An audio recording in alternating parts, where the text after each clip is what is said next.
Okay. Time to get back to opening trading cards.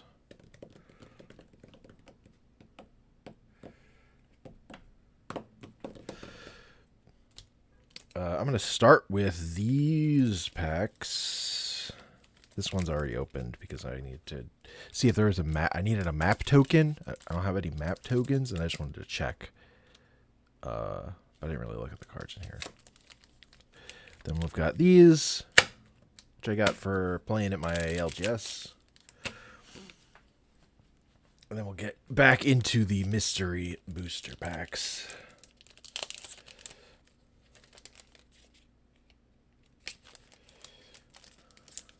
Oh, I don't have a bin. Be right back.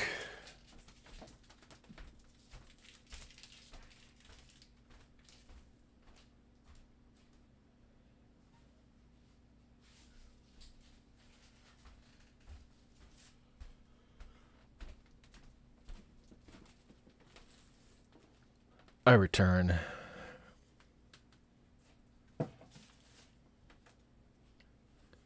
What, getting a bin?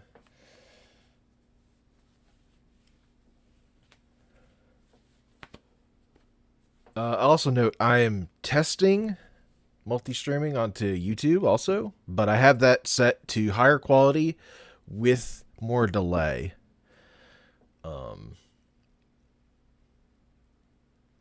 Oh, not letting me know that you were live. You found it. You know? If you care, you're here. Don't worry, Ace. I'm only streaming for you anyway. Everyone else is whatever. Let's look at these. But I am also live on YouTube. I should be. But that's just test. And on a much longer delay. But in 1440p. Chatting on Twitch is easier because that's more immediate. Again, YouTube, higher quality video, but the chat is much further. That stream's much further behind. Because that's the only way. That's the why it looks that good. It would look the same as the Twitch stream if I had it on a normal delay. So this way there's the choice. Unfortunately, that's the way it works. That's the compromise you have to make. Echo of Dust. Dusk. I'm not that excited about these Ixalan commons. I'm gonna be real.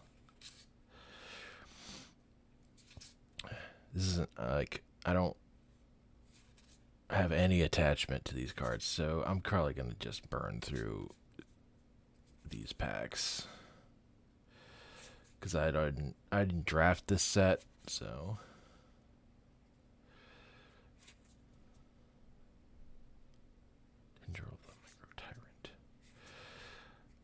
We just care about rare. Oh, the belligerent.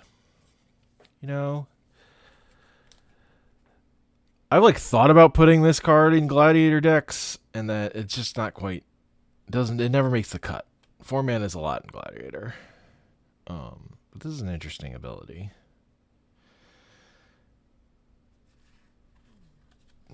In this cave. Okay.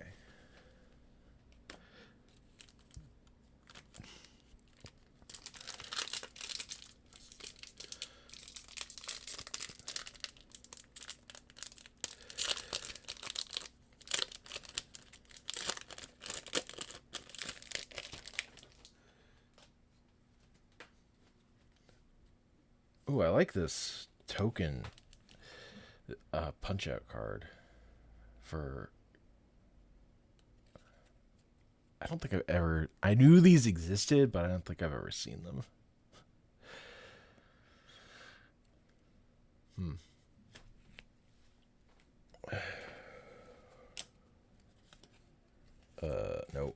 Nope. These are collated in the way where that I hate, where the rare is first. So we're going to go backwards. Even though I don't care about any of these cards.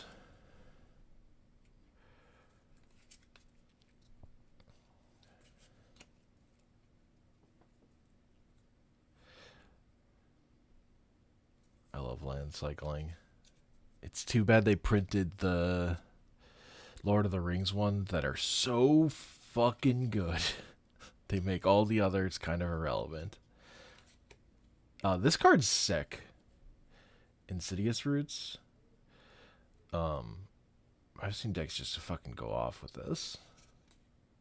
I haven't really gotten it to work myself, but curious inquiry.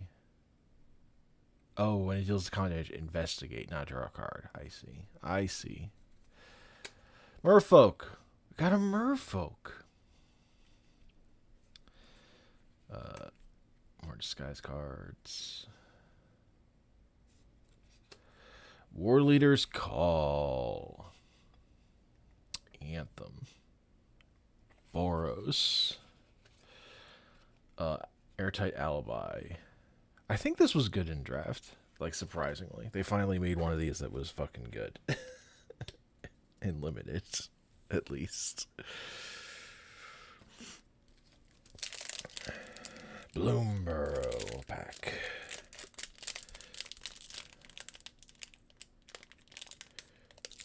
Nope, can't. Impossible to open, though.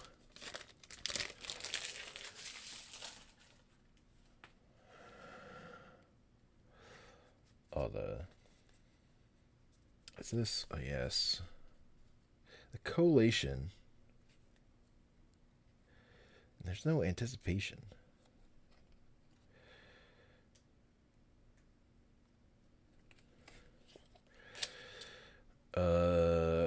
Yeah, this card's totally playable. If what you want to do is, fly. The nice full art Bloomborough lands. I feel like I mostly have planes. Vren. The Relentless. This card's pretty sick. I don't think I've done anything with it, though. But it's certainly cool. Love rats. Big rat fan. I've played this one. When you're just playing enough otters that it's the chance at haste is worth it.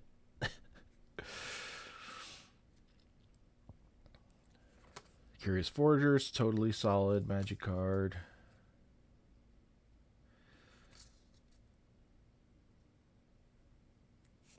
Just good top end and limited. You know. Nothing too exciting. Nothing too exciting. Standard Magic the Gathering packs.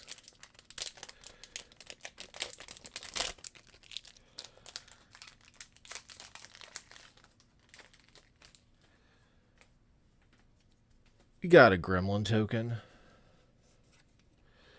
Got Emerge from the Cocoon.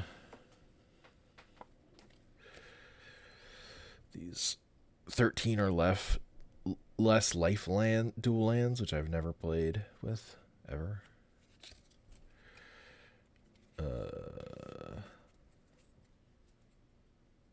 Fear Burning Alive.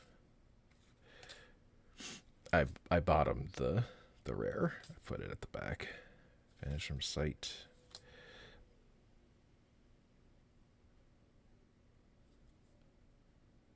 The problem is you can do one of these that's destroy creature or planeswalker, and I'm in singleton formats. I'm so much more. I want my answers to answer either of those permanents, honestly. Or else you just lose to planeswalkers. And here's our rare. It's weird art for Unholy Annex and Ritual Chamber. End step, draw a card. If you control a demon, each opponent loses 2 life, and you gain 2 life. Otherwise, you lose 2 life. You unlock this, and 5 mana unlock this target rate at 6/6. I don't know why they love pairing these, like, just like, what if you also just had a dumb big 6/6 with your value to, or sometimes they do it on tutors.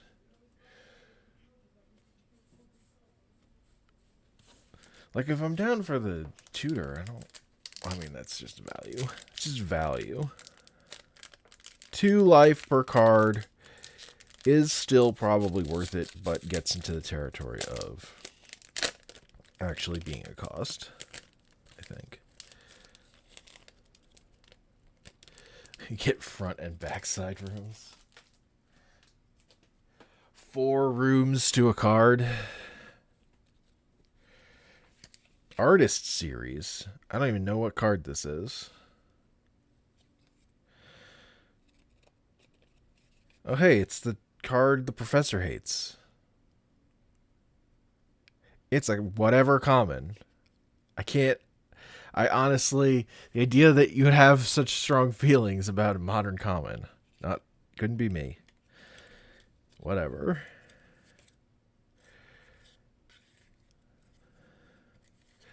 I love, I'm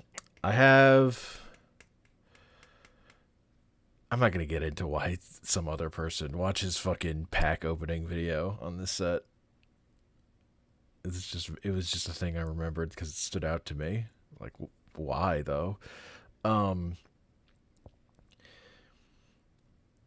love Manifest Dread. It's such a cool ability. I have a Gladiator deck that's sort of built around, like, putting the best creatures like Emrakul and Atraxa under a Manifest Dread effect and then flickering them. It's not the best deck, but it's so fucking fun. It's so fun. I'm so glad there are like so many. They're like, I wish there were more, but there's enough to build a deck is like the important thing. This is a good aggro room. Also, rooms, good mechanic. They're island cycling, baby. Forest cycling. Another acrobatic Chivalry leader. Because I think it's just because he's the normal person that can fly. I don't know. And we got Enduring Courage, which is not my, which is bottom tier probably of this cycle. But this cycle is so cool. My favorite weird interaction I've seen with these cards is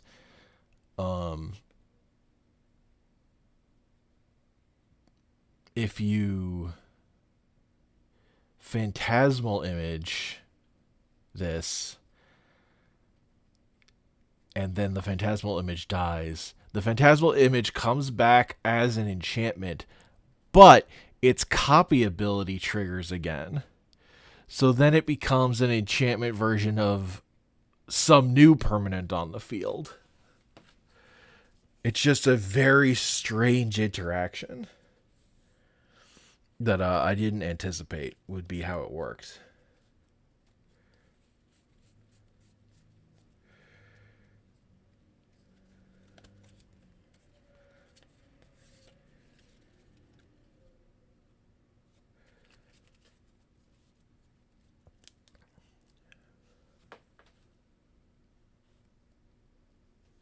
I think we have 3 baseball bats.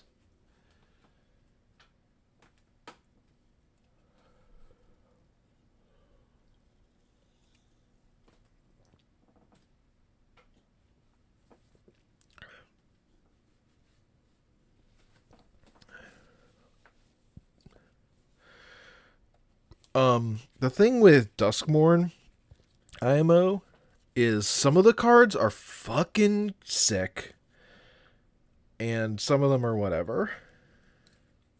Okay. That's I think the horror stuff in the set is sick. And I think the Ghostbuster aesthetic sucks. Their fake Ghostbusters are boring, and I hate their little green squares. I think that's boring. Or like creatively bankrupt. I don't know. I haven't disliked something about Magic Design as much as I dislike their fake Ghostbusters. But the rest of the set is cool. But I actually really think their fake Ghostbuster stuff sucks.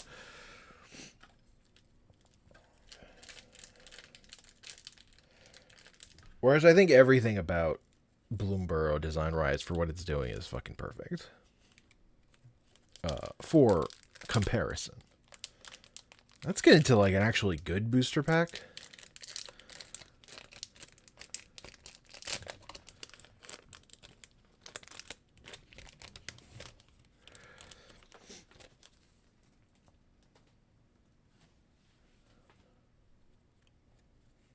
Yeah, I don't really care that it's fake Ghostbusters. I just think what they chose for the theming on those cards looks like just sucks to look at.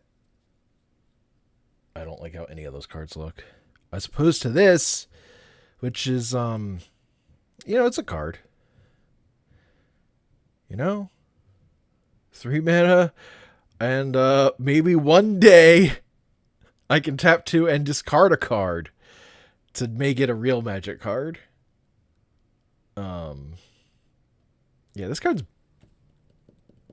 bad. Bad? Bad. This is a bad card. Which makes sense, because it's from Mercadian Masks.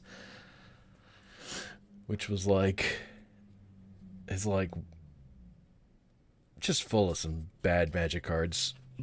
But in a way, I still love that set. Because of nostalgia. But they were trying to bring down the power level after the Urza block.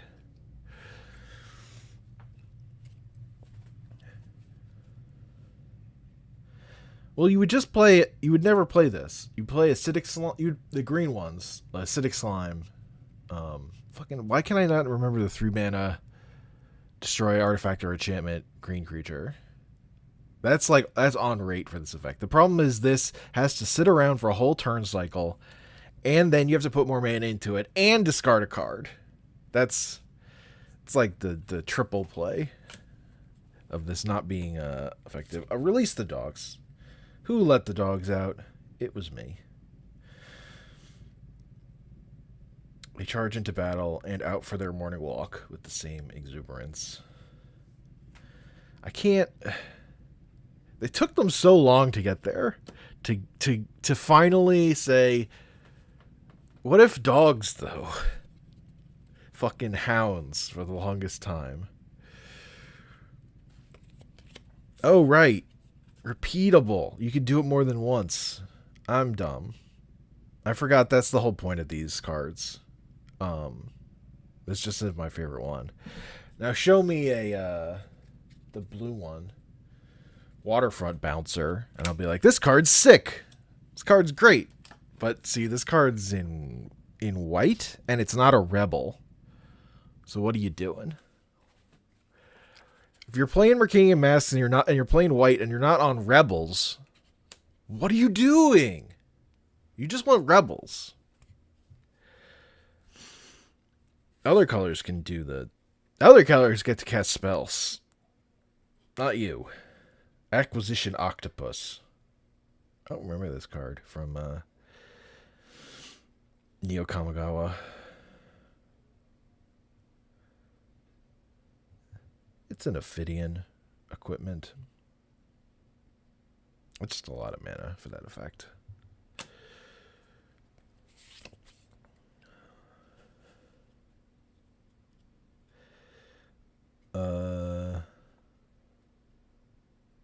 Hellish Lord that's not recent Magic. Don't act like that's recent Magic.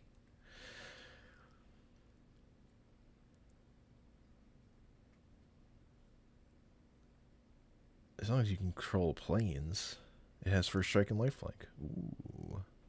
See, this is what your Merfolk deck needs. First Strike and Lifelink. And playing white. It's a 2-drop. That's not a lord. It's exactly what you want. Mogi's Favor. Not the best escape card, but escape is a broken mechanic. Lash of Malice. Worse deadweight, even though it's an instant. Because it's harder to recur. Big Score. These cards are just good. If this is what you want to do, draw cards and make treasure. Storm Off. Just good cards. Here we go. Here we go. Pillaging Horde. 4 mana. 5/5. Above rate. When it comes into play from your hand, which I think means cast, comes into play from your hand. Those words don't mean that though, but I bet I wonder how it's errated. Discard a card at random from your hand or destroy Pillaging Horde. I need the errata. Enters! Just enters! That's so much worse. That's so much worse.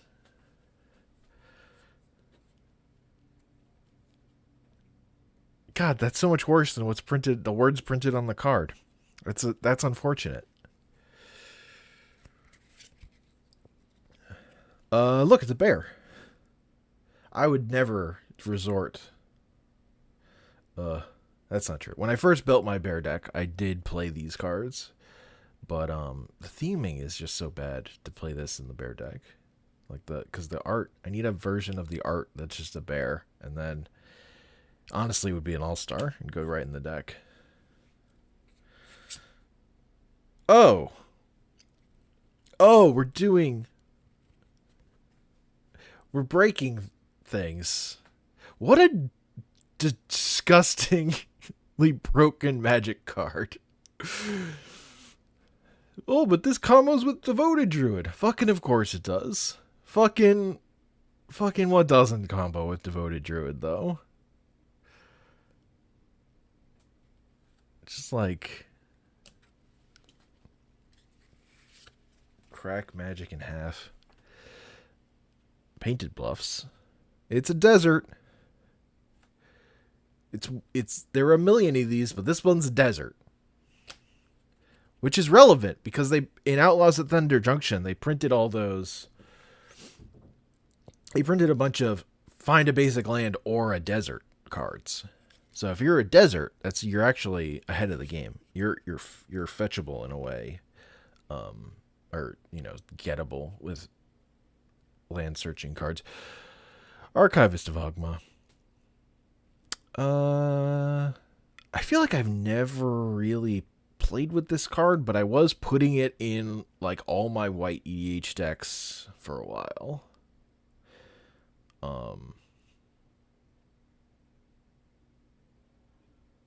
But I mean, like a normal game, I don't know that it's worth a slot, honestly. I feel like I'd rather play other cards. Here's our white border card. It's the King. It's King's Assassin. Destroy target tapped creature. Activate only during your turn before attackers are declared.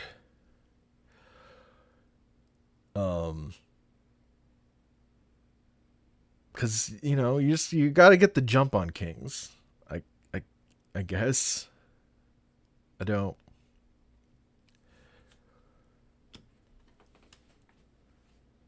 Those timing restrictions. We got our future sight. It's Rot Hulk. 7 mana, 5/5 menace. When it enters the battlefield, return up to X target zombie cards from your graveyard to the battlefield, where X is the number of opponents you have. I don't think I've ever seen this card. Like legit. This is not one I know.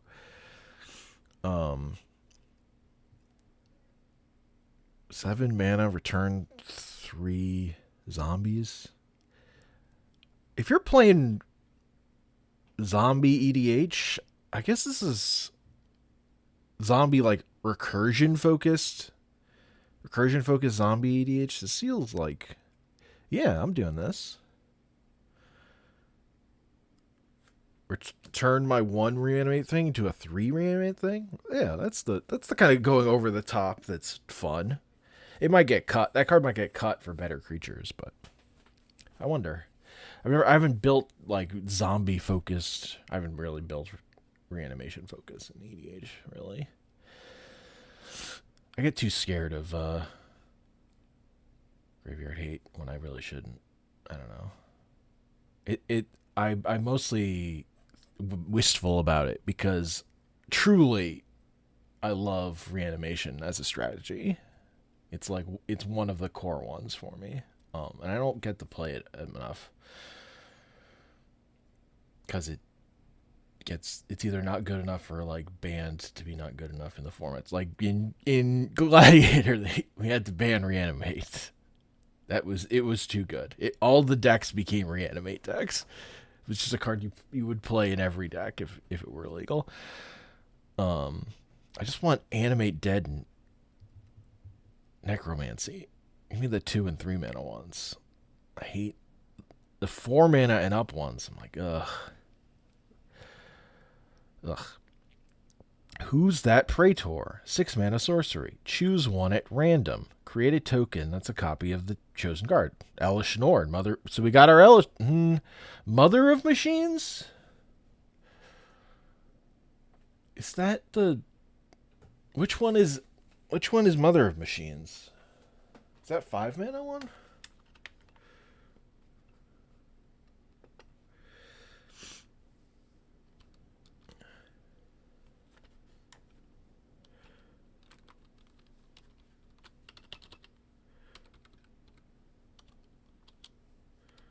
Elesh Norn.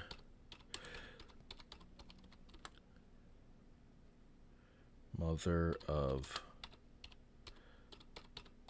Machines. Okay, you got it. Just as I finish typing. Yeah. This is panharmonic. Mom? There's a way to say to merge panharmonicon and mom. Panharmonic mom? I feel like I'm not saying it right.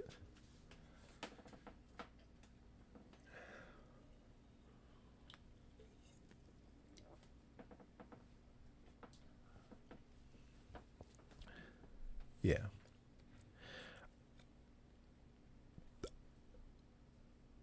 I think I've played that one more than I've played the 7 mana one at this point.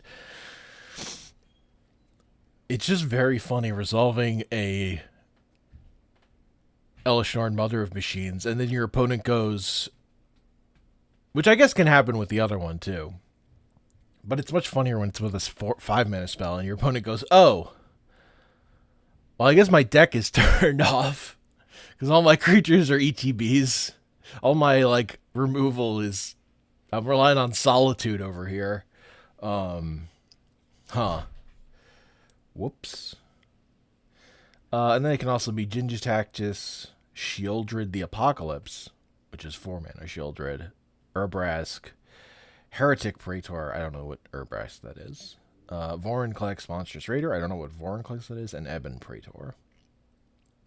I assume those are all ones from... You know, I'm not going to assume. I have no idea. I have no idea what those ones were, and I kind of don't care. That's hard. Because, like, also this is a sorcery. It is colorless. You can just put this in any deck. That's kind of sick. I think that's the big upside, is a sorcery that's 6 mana and colorless.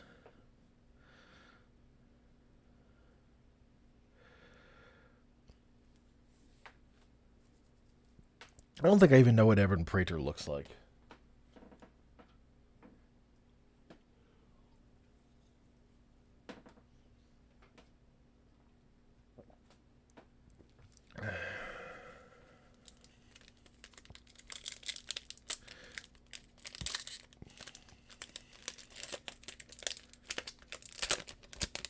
No, I think they call her Panharmonic Mommy or something.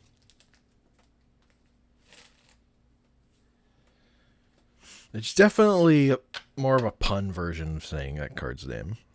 What if you control the planes, and you tapped an untapped creature, and then your creatures get +1/+1 until end of turn? The problem is, I don't want to have to tap one of my creatures. That thing needs to attack. It is a free spell, though. So it's like automatically makes your EDH deck a 2. I guess. I don't know.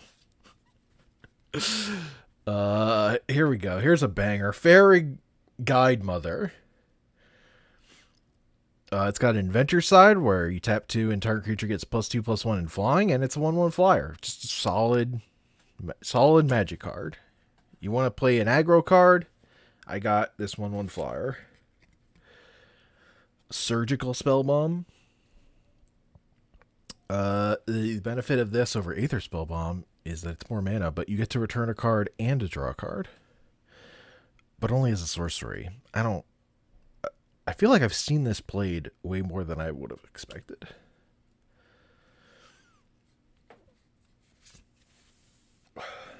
Talrand's Invocation. Create 2/2 blue drakes. Its flavor text mentions Chandelar. So, 1 point for Chandelar. Arrogant Vampire. Now here's a magic card. Your 5 mana 4/3 flyer. Charm and Grace may hide a foul heart. This is a portal creature. This is a beater.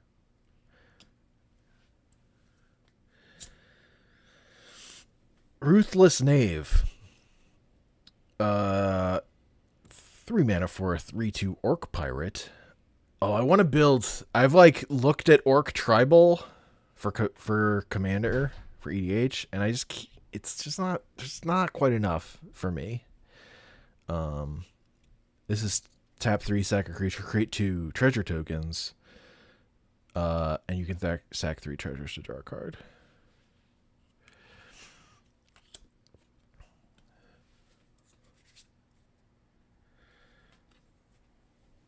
Exuberant Fuseling.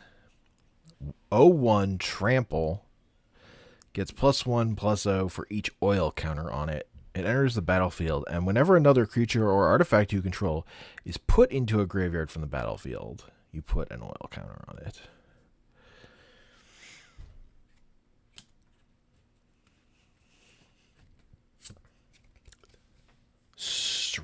Stoke the Flames. 4 mana, 4 damage to target creature player with Convoke. This was good. I don't know if it was just standard or something, but I definitely played this and was like, this is burn. This was a time where this burn deck, this was your top end. And it was, you killed people with this. They died.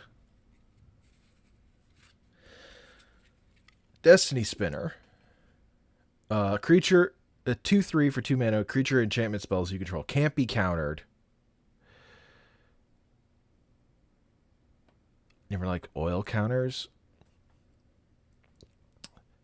As a Phyrexian fan, I have no problem with oil counters. I don't think any of the oil counter cards are particularly my faves. There's some that are pretty good, but yeah, I have no feelings about it otherwise. The fact that this can also turn lands into elemental creatures with trample and haste is kind of beside the point. Because you're playing this because you want an enchantment creature and you don't want your stuff countered.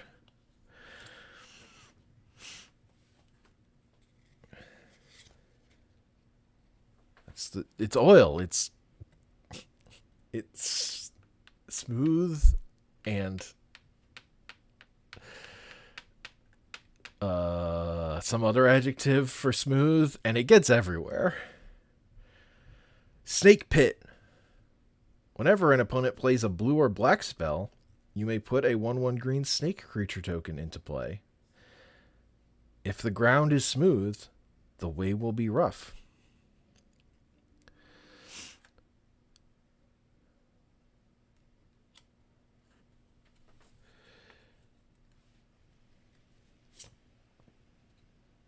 We got a old school tap land.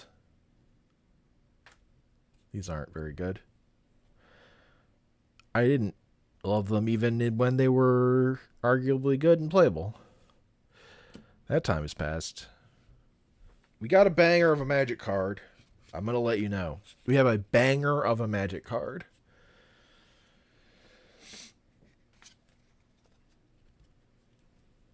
You just fair. The fairest card. Nothing could be fairer. Balanced. Perfect balance. Except that it doesn't affect planeswalkers. Because it's too old. This card's sick. 2 mana Wrath of God for your control deck is pretty good.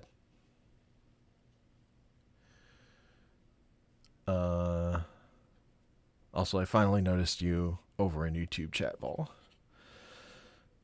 YouTube chat's on the delay, by the way. That's why it looks so fucking good.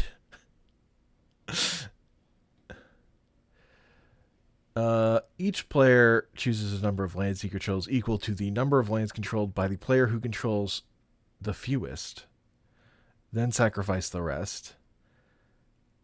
Players discard cards and sacrifice creatures the same way. It's also a reason to sandbag your lands and then balance. It's just... oh, what a good card.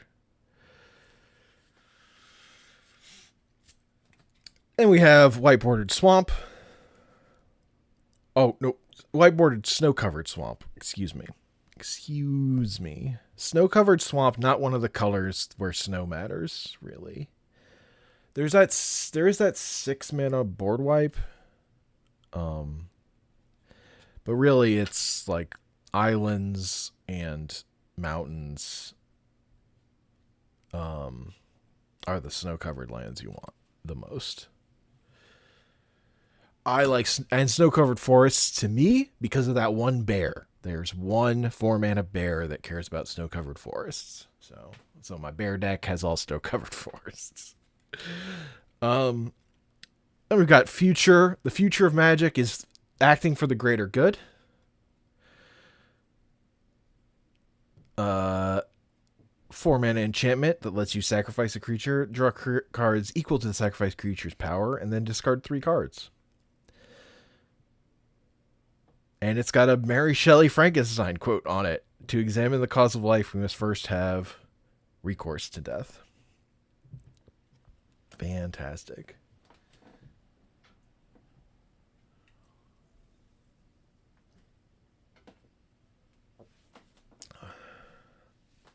Now we have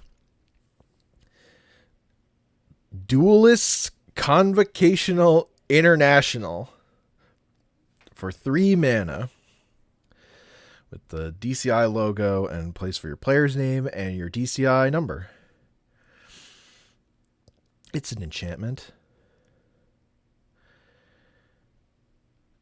When Duelist Convocation International enters the battlefield, choose a 10-digit number at random and write it down.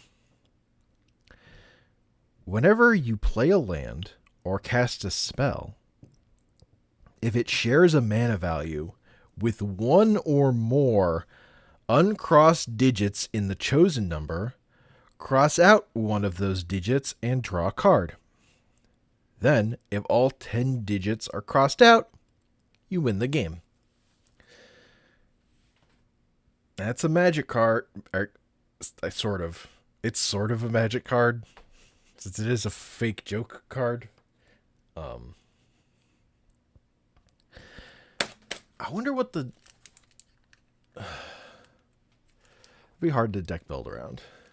Because you need like 9 mana things.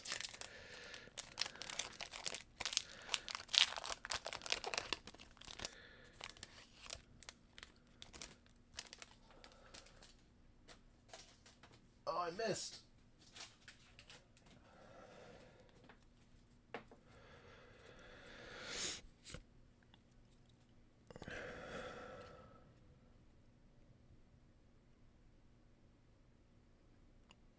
Revel Squad? Whenever you're attacked, if it's untapped, you can untap all creatures you control. The whenever you're attacked part makes this not broken, and thus kind of unplayable. But it's a 4-mana 3/3, so, you know.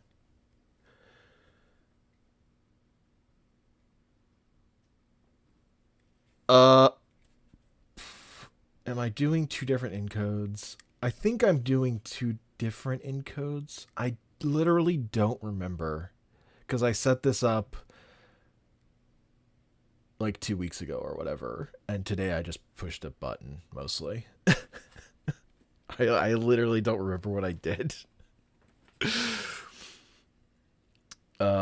Consul's Lieutenant. 1 white, 2 white for a 2/1 first strike with Renown 1. If it deals combat damage to a player, if it isn't renowned, you put a 1/1 counter on it, and it becomes renowned. When it attacks, if it's renowned, other attacking creatures you control get +1/+1 until the turn. Is this Magic Origins, I think? I never played this set. No feelings towards this. Doesn't seem... I have no idea where it's at within that archetype. Nothing. I got nothing for that card. Web of Inertia. 3 mana enchantment. From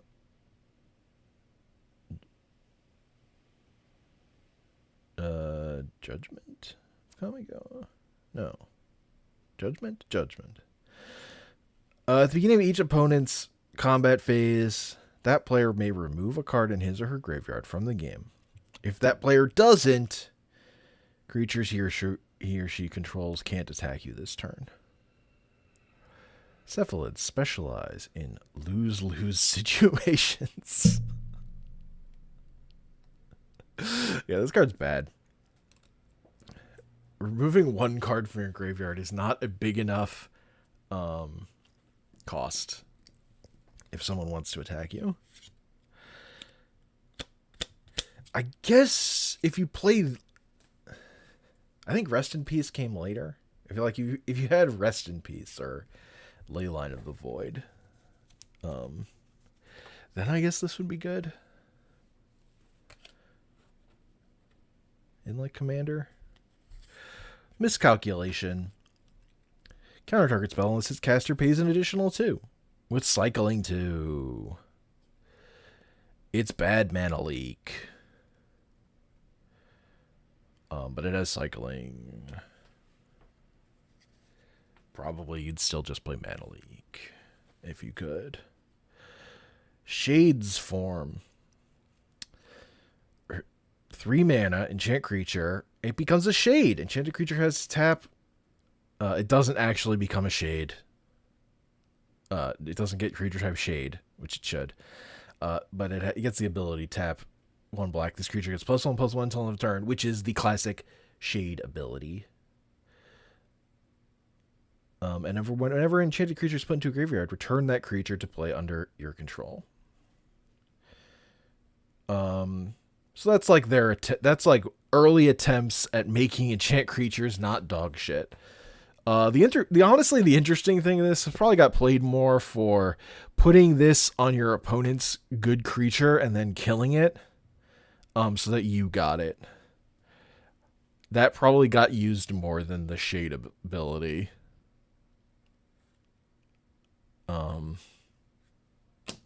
Although, I mean, maybe not in limited, but I don't know how much you're picking that in limited either, though.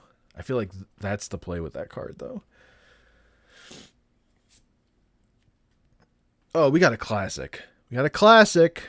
Not classic art, but a classic card. Necrotl. 4 mana, human assassin, 2/1 first strike. When it enters the battlefield, destroy target non-artifact, non-black creature. That creature can't be regenerated.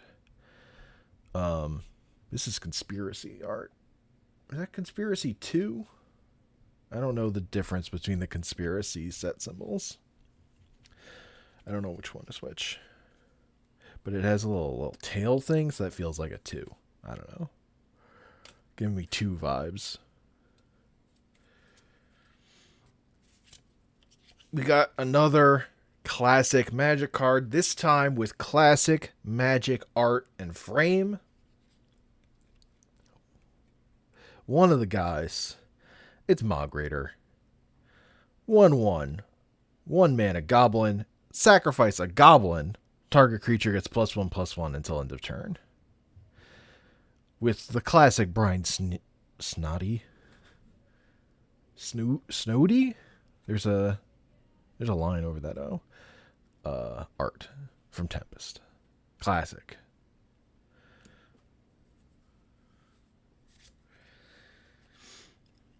We've got Ren's Resolve. Tap 2 mana, sorcery, exile, tap 2 cards in your library. Until the end of your next turn, you may play these cards. There are 2 of these. There's another one that's exactly this card with a different name. These cards are just good. Having a whole extra turn to play those cards, it just makes it good. In a way that, like, 2 mana, you have to play it this turn when you've already spent 2 mana is less good.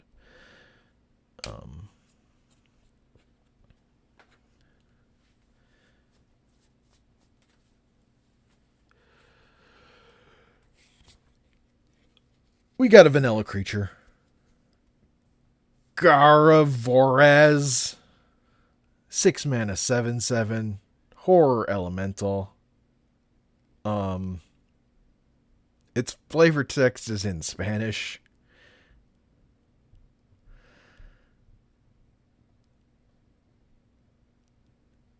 That's fun. I guess this card is just in Spanish. Because it doesn't say creature. But it does say horror elemental. I don't know what's going on with this thing. That's very funny, though.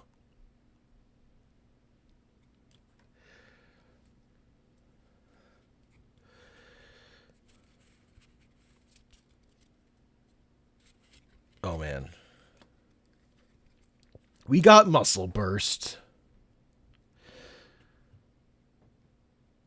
2 mana, instant from Odyssey. Target creature gets +X/+X until end of turn, while X is 3 plus the number of Muscle Burst cards in all graveyards. So, the thing with this card, this on its own, it's fine. You know, obviously, in a world of singleton formats, this card is terrible. What's its actual name? Because was that the name also changed to Spanish, or is that?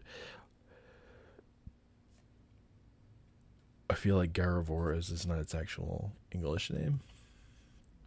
The thing with Muscle Burst in particular that really set it apart from the other cards with this effect. I think the first one was Kindle, which is from a previous set, and then they did a whole cycle of them in Odyssey, is that there is a creature that lets you sacrifice it to search for a land that then, when it's in your graveyard, counts as a Muscle Burst. So you could have, technically, Vorst Claw. Okay.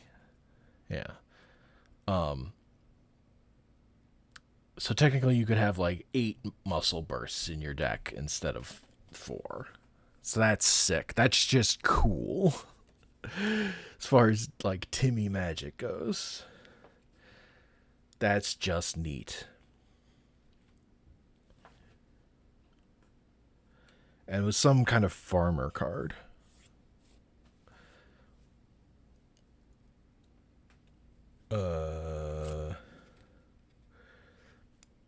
We got Serrated Biskellion, one of the lesser known Skellions. 3 mana 2/2. You can put a -1/-1 counter on it and put a -1/-1 counter on target creature. Whereas I was created to protect, the Biskellion was created to destroy. That's not even. Like, creation is way ahead if they have card on their side and destruction just has Serrated Biskellion. That's not a even fight.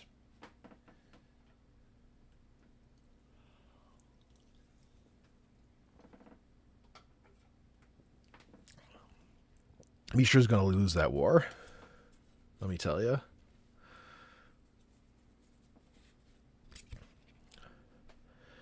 Iroas, God of Victory. 4 mana. 2 and a red-white. Legendary enchantment creature god. 7/4 indestructible. So as long as your devotion to red and white is less than 7, it isn't a creature. Creatures you control have menace. Prevent all damage that will be dealt to attacking creatures you control.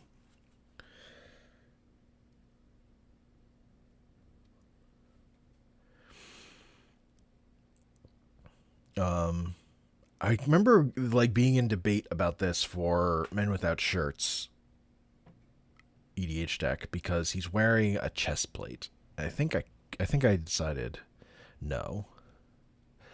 That's too close to a shirt.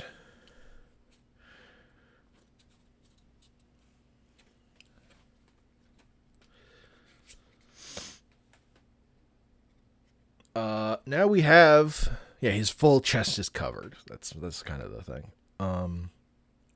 A white bordered card. White bordered Tarnished Citadel.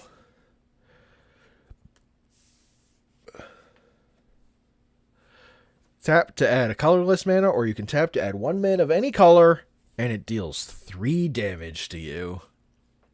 This is a Tarnished Citadel is one of those cards I feel like only got started getting play in EDH because the 3 damage is like, I have 40 life, fucking whatever. If you're in the the town for a land that adds 1 mana of any color,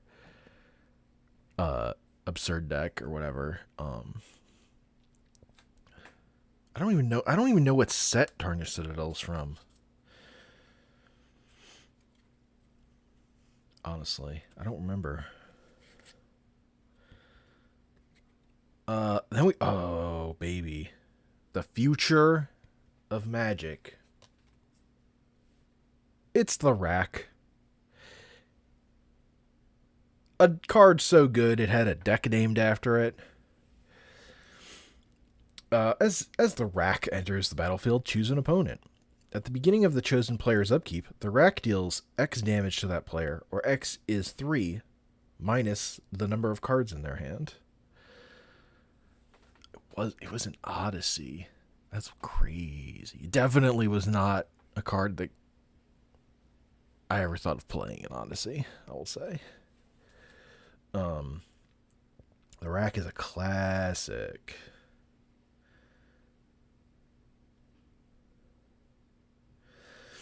Remember when this was modern playable? No. If I'm being real, I do not remember when this was modern playable. I think of the Rack as when it was playable, much older than fucking modern, I guess. If you're not also playing, if Mind Twist isn't also legal, I don't know about the Rack. I can't remember the other one because there's the one that deals damage if you have too many cards in your hand. That was weirdly the one when I discovered these cards that I liked more at the time. And I don't remember why. But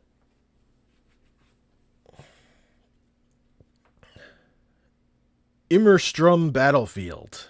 2 mana for an enchantment realm. Hosted creatures get +2/+0 and have haste. You can host this for 2 mana. Host target creature at this realm. A realm can host any number of creatures. Oh. So you have to pay 4 mana for this to do anything? That's bad.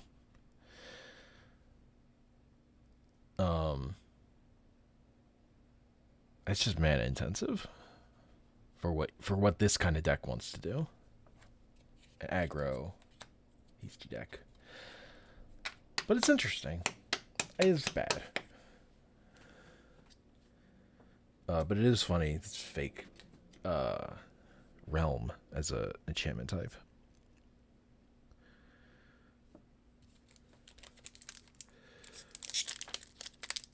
Yeah, subtype.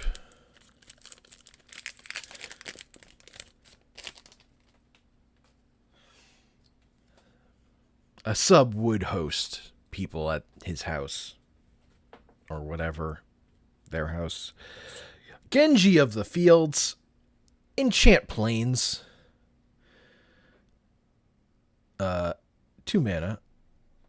Until end of turn, Enchanted Plains becomes a 2/5 white spirit creature with whenever this creature deals damage, you gain that much life. It's still a land. Remember before lifelink? When Enchanted Plains is put into a graveyard, you may return Genji of the Fields from your graveyard to your hand. Trying to make auras good. Playable. Just desperate for aura people to play auras. I have to sneeze.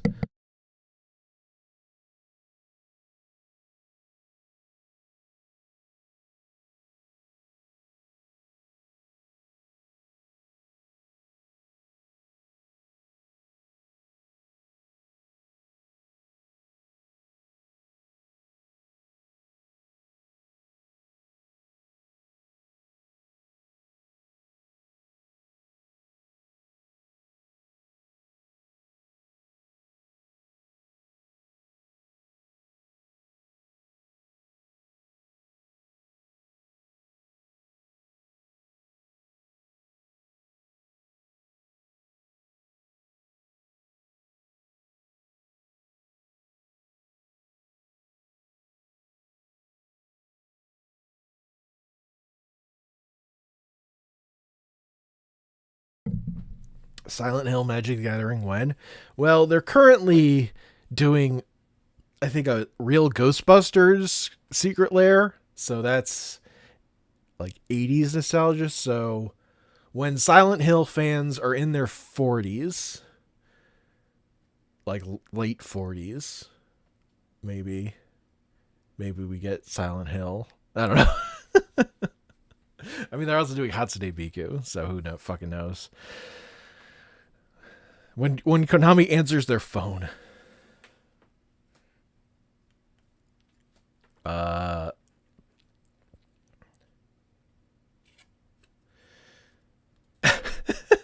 Exactly, 2 years. I love the Genju cycle. I love the cycle of these things. This is not my favorite one, but there is the 5 mana legendary one, which is sick.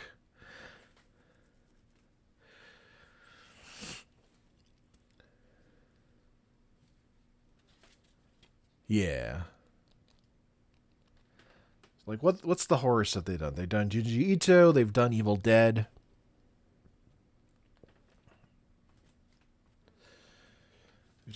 They're doing Ghostbusters, I guess. Sort of related. I don't know. We've got Angel of Light. 5 mana, 3/3 vigilance.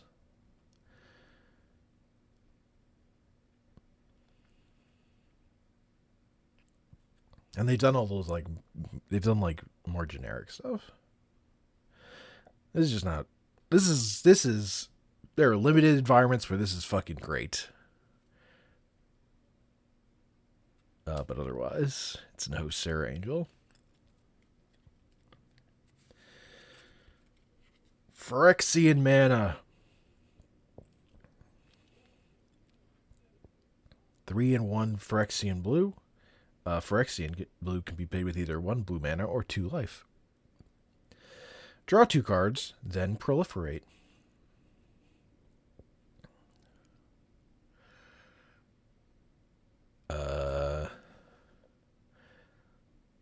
Yeah. I mean, I think that the thing I like about this is you can just pay 3 colorless. That's pretty, but it's a sorcery. So it's just divination with proliferate. Really? I guess I forgot to list The Walking Dead and Stranger Things when listing out horror properties they worked with, I guess.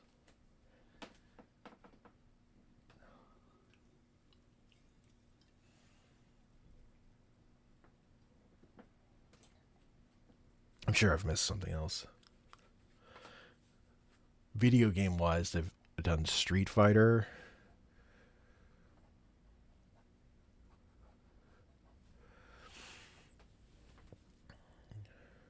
And Miku, I guess.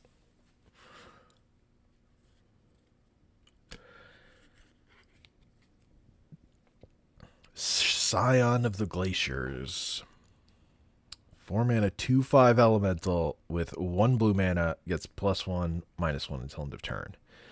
It's like fixed Morphling.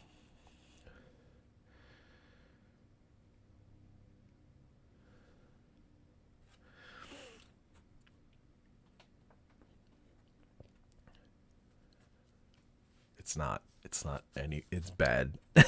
Morphling was good, but Foot Bottom Feast.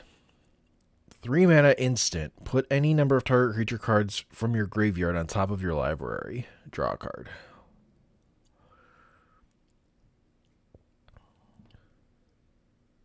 Why isn't this like a tribal instant? It's from Lorwyn. I wonder if it was at some point in development. Skull Snatcher. 2 mana, 2/1 Rat Ninja with Ninjutsu. When it deals damage, combat damage to a player, remove up to 2 cards in that player's graveyard from the game.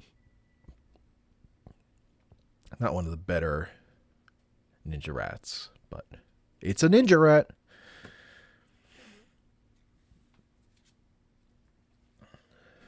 Inspired Tinkering. 5 mana, sorcery. Exile top 3 cards of your library until end of your next turn. You may play those cards. Create 3 treasure tokens. This is a Battle for Baldur's Gate card, I think. I've never seen this card played. But that's powerful. And you have to create 3 treasure tokens. Yeah, but it's a commander set. If you're playing, Baldur's Gate limited commander. Yes. Uh-huh.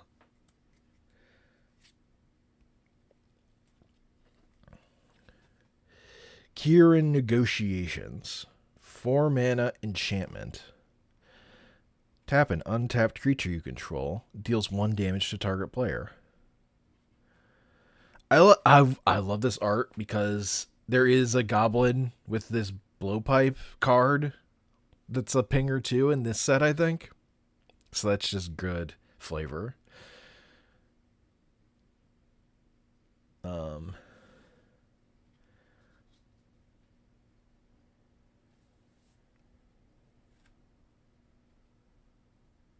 Yeah.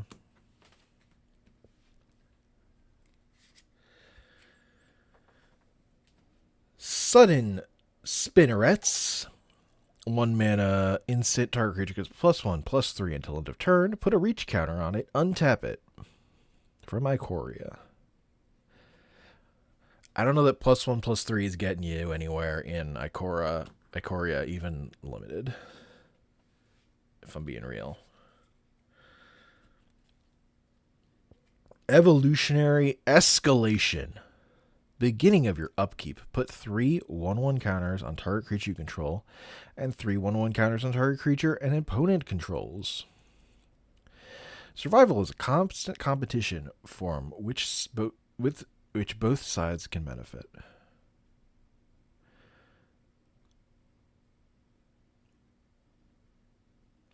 There's like no way this makes the cut in your commander deck, but there's part of me that wants to play a deck where you would play this.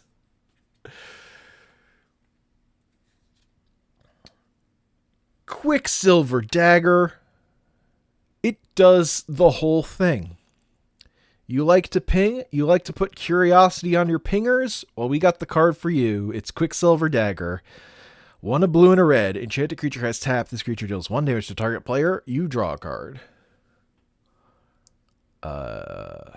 This was just putting together 2 effects people like to pair together and putting it on 1 card.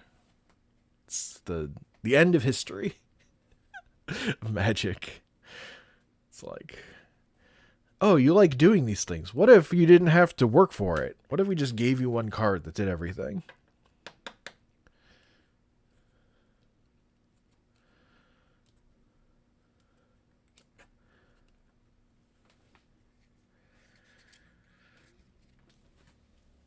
Grim Hireling. 4 mana, 3/2. Whenever 1 or more creatures you control deal combat damage to a player, create 2 treasures. 1 black, sacrifice X treasures. Target creature gets -X until in return. Activate only as a sorcery. Such a commander card. 2 treasures?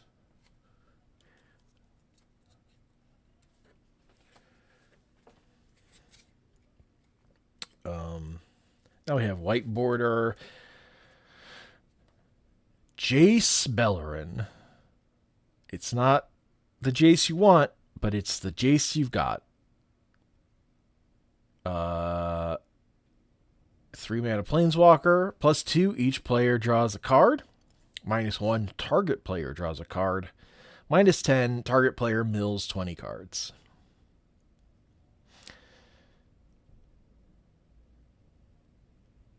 Yeah.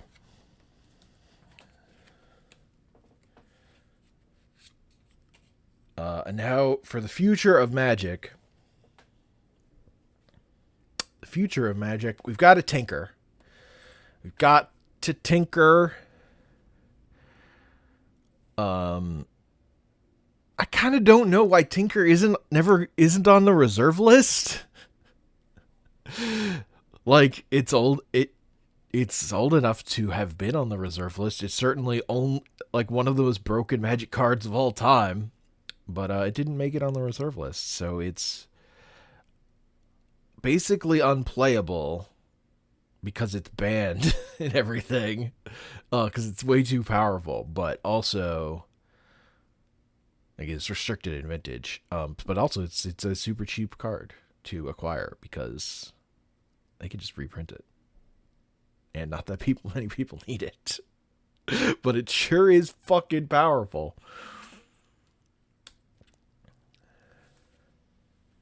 It sure is like a card that gets put in the name of Vintage decks to this day on account of being a main way in which you win games.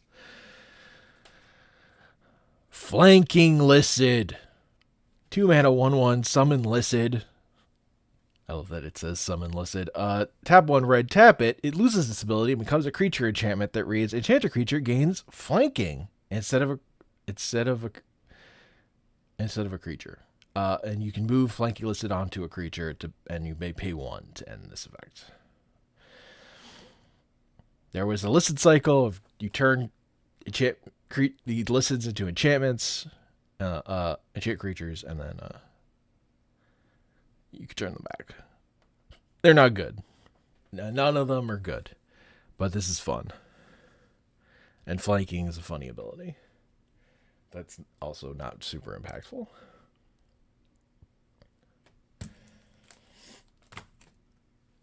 Give me 1 sec. I'm getting like stuffed up talking here for some reason.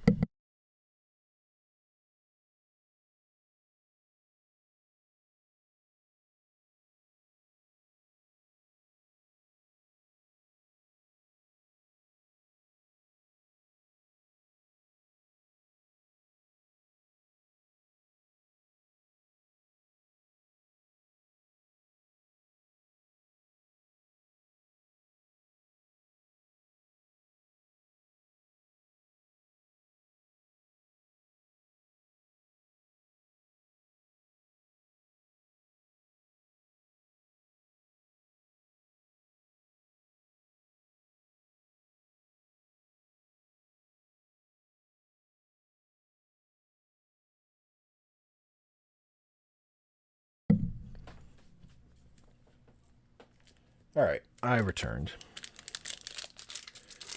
Time to crack this booster pack of Deckmasters Magic the Gathering.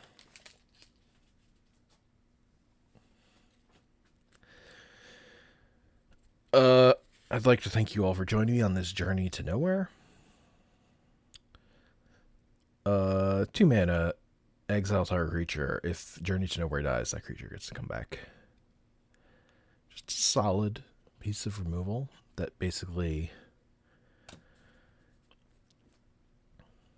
kind of outmoded, but it's still really good. It's like, but just there's just better stuff. Splendor Mare. 3 mana, 3/3 lifelink with cycling, and you can put, if you cycle it, you can put a lifelink counter on a thing.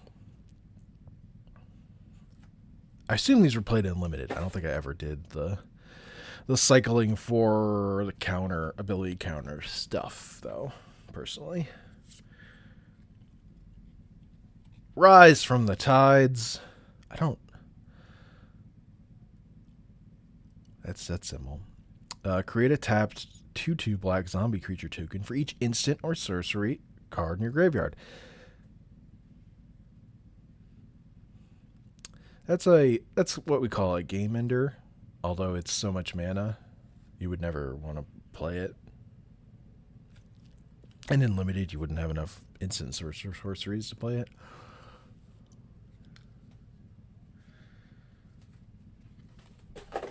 Kelp Beguile.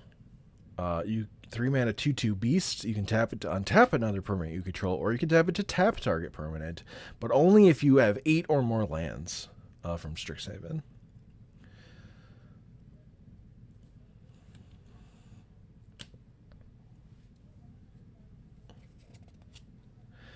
We got a classic piece of Magic the Gathering art here. We got a Chippy. It's Plague Splitter. Plague Spitter. Plague Splitter's not a very good card, but classic Chippy art. And the original Old Border Invasion frame.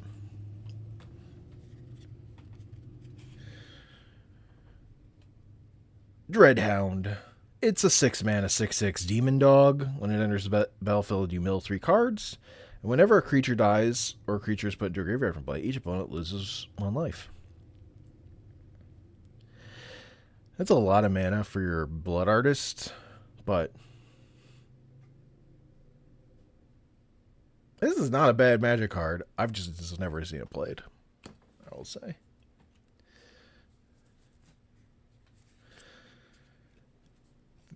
Now, we have a card that has seen a ton of play and sees a ton of play in Pauper.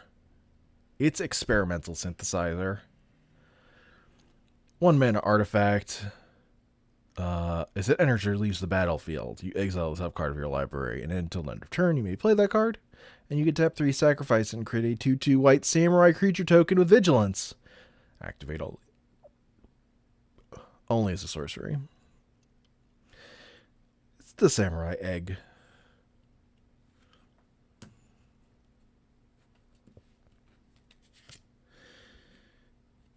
Cheering Fanatic.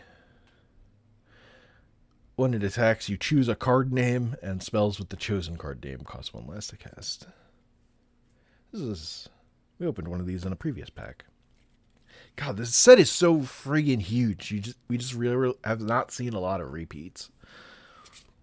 There are just so many cards in this set. It's kind of awesome.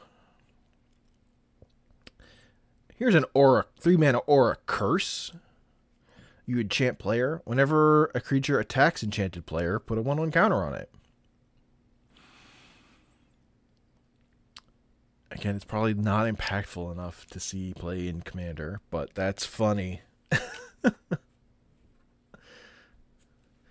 That's funny as a way to incentivize. I think you could have a lot of fun in your game if you play that, and you will make someone hate you. This is a 2 mana elf. That's below rate.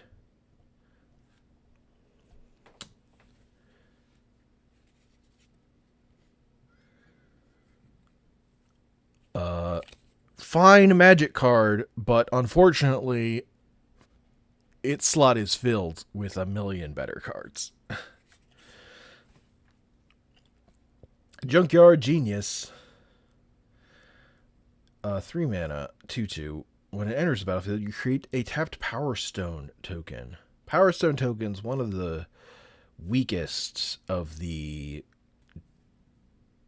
myriad of artifact tokens they've created.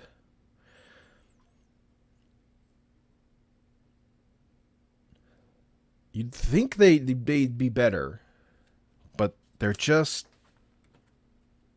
I guess they're not good enough, and the cards they're on are not good enough. Queen, Itinerant Meddler, the 2 mana 1/3 Rabbit Wizard, where you tap it, each player may draw a card. Then each player who drew a card that way gains 1 life. I would never allow all my opponents to draw a card like this. I guess never is strong. Like I would play a Howling Mind deck, but there's something about this that's so direct that I don't like. Don't like. I don't know.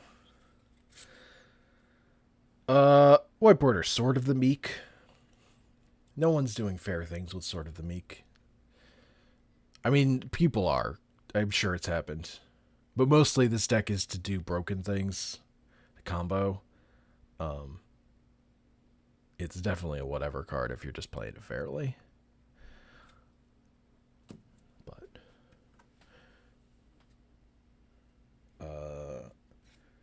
the future of Magic.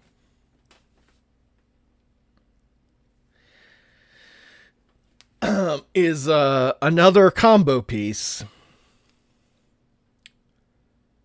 I think it's the arguably the best 2-card combo in Magic currently. Certainly in CDH. It's Demonic Consultation.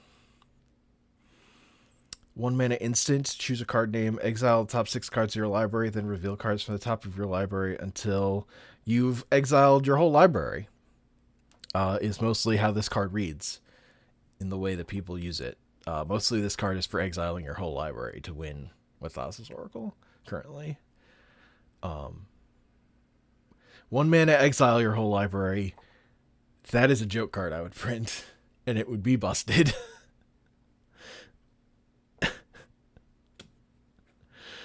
Because, like, theoretically, you could use this as a Tainted Pact to find an answer or something in a pinch, but that's not why you're putting it in your deck, certainly. And now for our joke card, we've got Flavor Disaster. It's a green 5 mana enchantment creature elemental pirate. 4/3 with reach.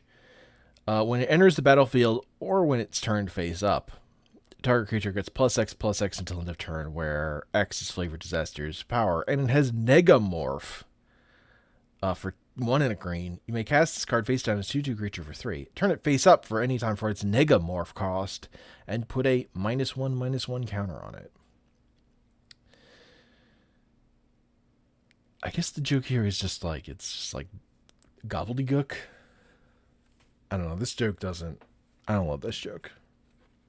As far as the joke cards go, that might be my least favorite. Because the joke is just, it's a fucking pile of words. I feel like you could have come up with a better pile of words for that. For being a pile of words.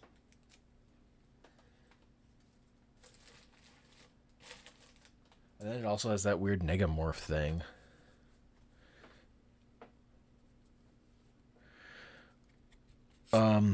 We've got Boros Elite with the Boros set symbol from the Boros dual deck. Because they did decks for each guild that had The guild symbol is their set symbol. It's really the notable thing about this. I'm sure that's what got it in these packs. A Crow and Phalanx, 4 mana, 3/3 human soldier with vigilance and 2 in a red. Creatures you control get +1/+0 until end of turn.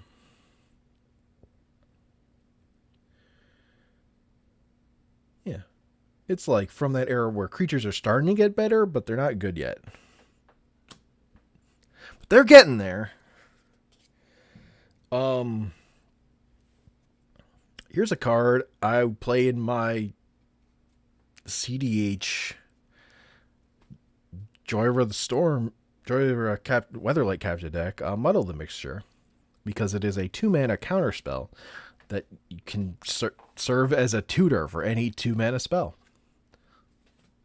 That's sick in Singleton.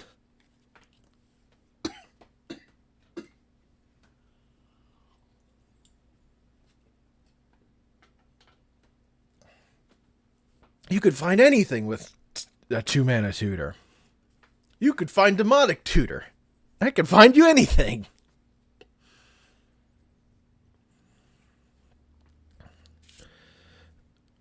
But I can't find you Tide Skimmer.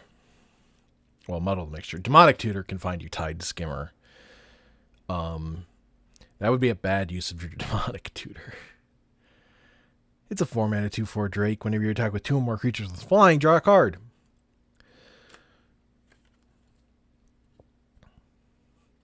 Yeah, I don't know. For your limited flying men deck. You got Cabal Pit. If you have Threshold, you can sack it to kill a small thing. It's not as good as the blue one. That one lets you draw 3 cards. Putrid Goblin. It's a 2-mana 2/2 with Persist. This is a zombie goblin. Or it's bridging the creature types or the tribal types.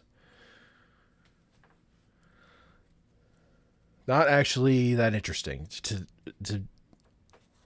You're not really gonna build a zombie goblin deck. You could put it in your zombie deck or you could put it in your goblin deck, but Onslaught. Classic 90s X-Men villain, Marvel Comics villain. Enchantment. Whenever you successfully cast a creature spell, tap target creature.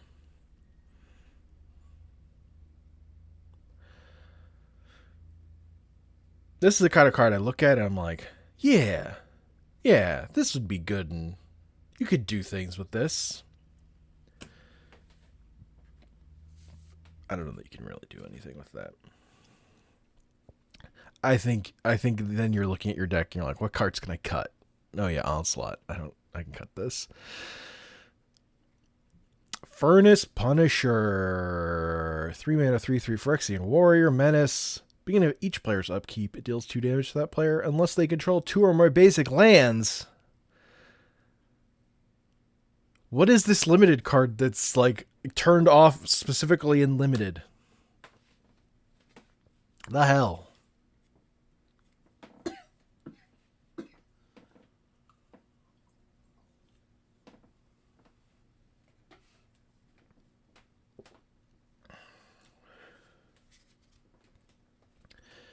Bellowing Tangleworm. It's a 5-mana 4/4 with Intimidate, and other green creatures you control have Intimidate. This card's bad. If you're in green and you're playing a worm and it's below rate, what are you doing? 5-mana 4/4.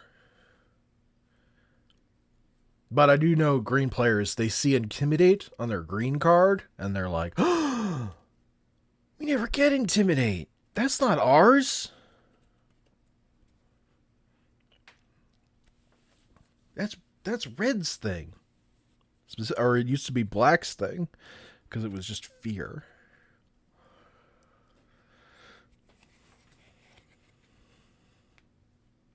But then they made Intimidate. Intimidate wound up being more of Red's thing. Fear was Black's thing, but then Intimidate was Red's thing. But then they came up with Menace, and then Intimidate was no more.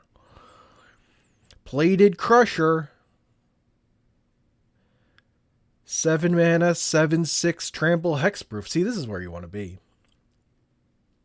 If you're playing a big dumb idiot, you want a big dumb idiot with trample and hexproof. That's actually big. Urborg Volcano, anyone? Classic Tapland that doesn't fucking do anything else. Yeah, man. It's like a duel.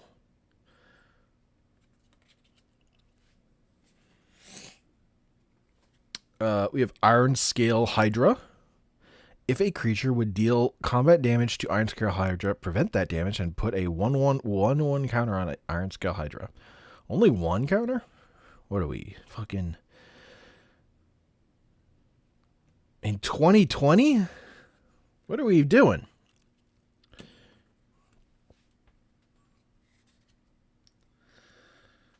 We got White Border Throes of Chaos. What if you just paid 4 mana to Cascade? I know you like Bloodbraid Elf, but what if you just didn't have an elf? What if no elf? Okay, I think this is a future for Magic that we can all get behind. I don't think there's anyone who could have a problem with the future of Magic being Ball Lightning, where you pay 3 mana for a 6/1 trample haste that you sacrifice at the end of your turn. You know? It's just clean, fair Magic. 6 coming at you. Trample. Haste.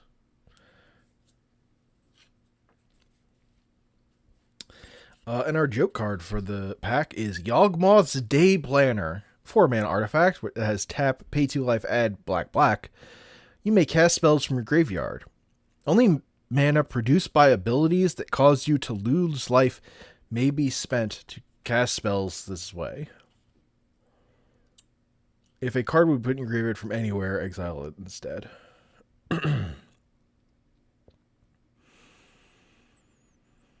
Is that good?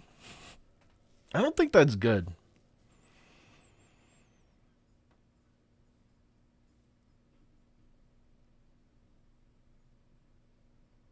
I don't think that's good.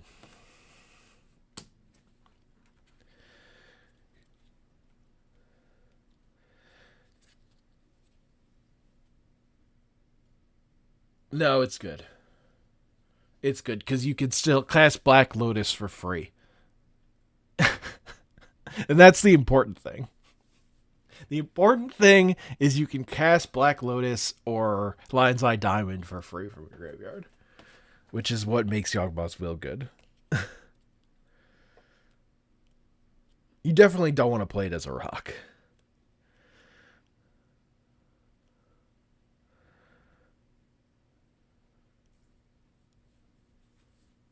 Because of the static ability that exiles all your stuff. If a card would be put into your graveyard from anywhere, exile it instead. Because of that line, you don't just want to play it if you're not comboing off. Because it will then cut off your ability to combo off later. It's why Necro Dominance is a much harder card to get to work than Necropotence. You can still do it, but it requires a little more forethought.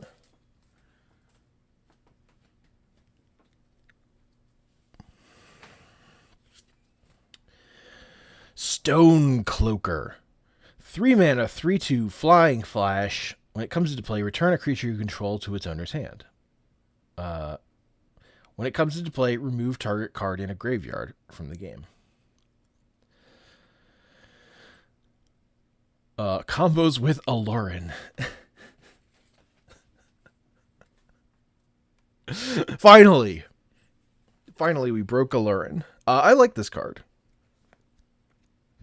This is definitely the kind of nonsense I would try to make work.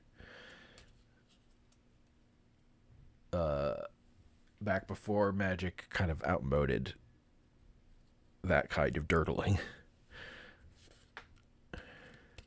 Because if you're getting to Aloran, then you're doing other fucking nonsense. Adamant Will. This is just a pump. This is not an exciting card. Boring.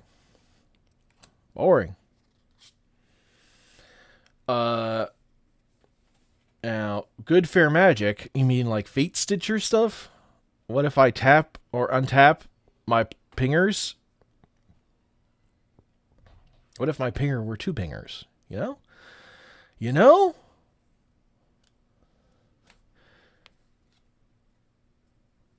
What if my hexproof 1/1 that can't be blocked had lots of enchantments on it? What if my Boggle couldn't be blocked? What if I gave it Infect?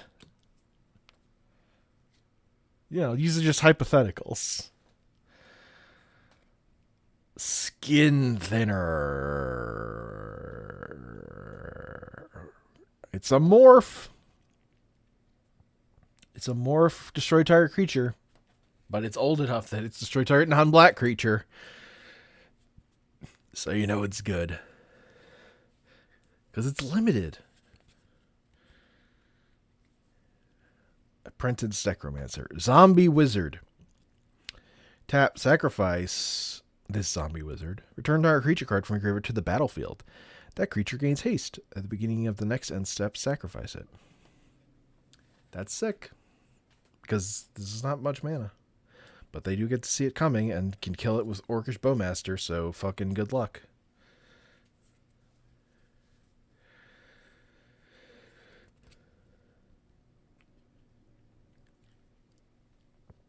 Cinder Cloud. 5 mana, instant, destroy target creature. If a white creature is put into a graveyard in this way, Cinder Cloud deals damage to that creature's controller, an amount of damage equal to that creature's power. I mean, it's 5 mana instant, destroy a creature in red. Like paying above rate, but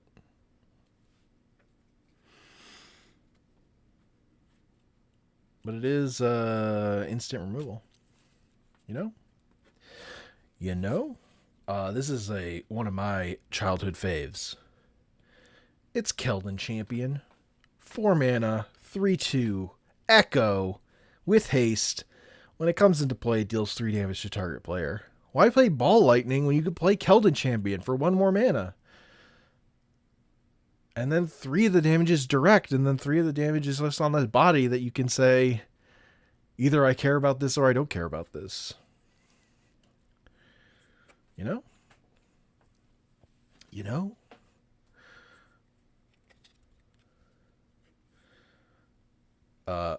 Classic Magic card. Iron Hoof Ox. 5 mana, 4/4. Can't be blocked by more than 1 creature. This ox is coming at you, and either you got something bigger than this ox or you fucking don't. No fucking teamwork here. Right? That's what I mean. Yeah. Elemental Wand. Whenever a creature with power 3 or greater enters the battlefield under your control, draw a card.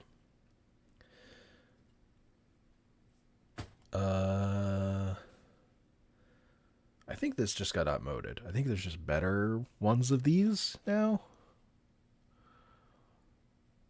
I think. Maybe you still play this. Power 3 or more is a little rough. When you could just draw off your elves or whatever. We got a Scarecrow. But Ulamog's Uprising is 4 or greater, you know? You know? That card is just better, though. Because that one also, when it enters, you get to draw a card if you have the creature. That's big. Also, the trample's nice, but kind of irrelevant. Just extra words that you don't need for why you're playing that card. You know, modern Magic. Scuttlemutt. Tap, add 1 mana of any color to your mana pool. 3/3, 2/2, and you can make target creature become the color of your choice until end of turn. Ha ha. Back when that mattered. Back when the idea of that mattered. Pernicious Deed.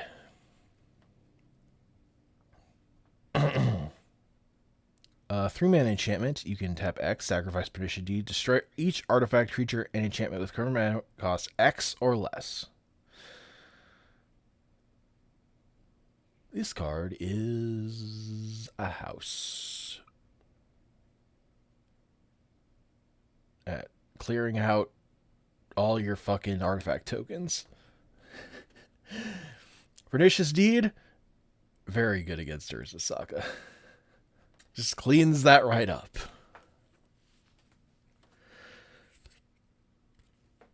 We have a repaired card. Veteran Explorer. 1 mana. 1/1. Human Soldier Scout.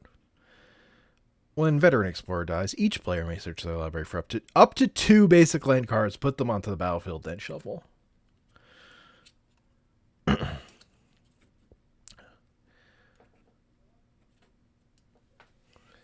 Oh, you thought fucking fast mana is broken? What if we fucking all have fast mana? When you want to inflict fast mana on the table. We're playing fast, and you're gonna fucking like it.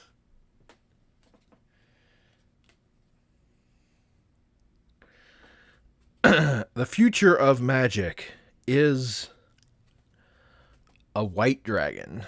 Scale Lord Reckoner. 5 mana, 4/4 flying dragon. Whenever a dragon you control becomes the target of a spell or ability an opponent controls, destroy target non-land permanent that player controls. It doesn't even say only happens twice a turn.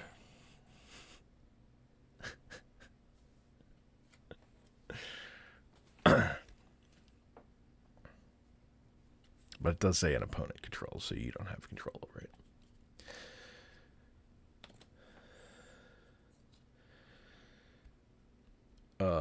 And now we have Starting Town NPC. This little quest marker above his head. Each creature card in your hand has tap 1 and a green adventure sorcery named Fetch Herbs with you gain 2 life. And then that card goes on an adventure. Each creature card you cast from exile enters the battlefield with an additional +1/+1 counter on it. What if everything in your hand had adventure? Adventures for everyone. Fetch quests away. You're getting down to it. Let me take a drink before I keep going. I need more fluids. I'll be right back.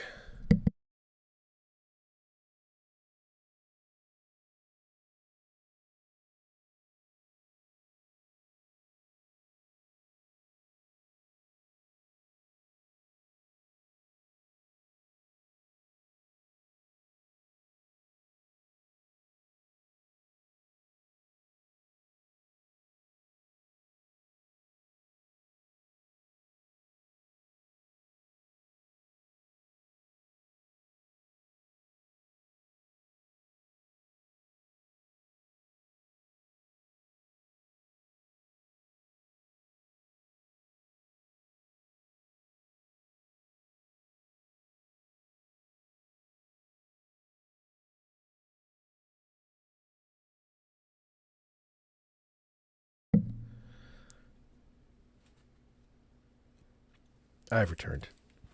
It's amazing how constantly talking while standing makes you feel takes a toll on you and makes you feel like you're slowly dying. You know? Just all your human frailty and weakness comes to the surface.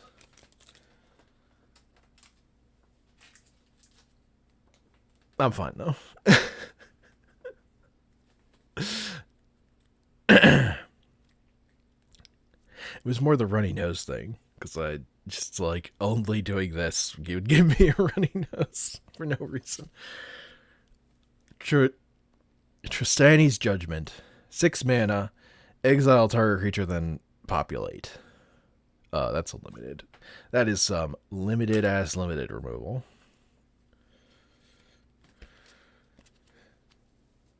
Ace, it's your favorite card. And I'm being serious. It's Shepherd of the Flock. The 2-mana 3/1 human peasant that has an adventure where you return target permanent you control to his owner's hand. What a fun Magic card. This is fun. This is just fun printed on a card. All the goofy shit you can do with that card. Of returning your own stuff and protecting it. Military Intelligence. 2-mana enchantment. Whenever you attack with 2 or more creatures, draw a card. In Modern Magic, this is a white card.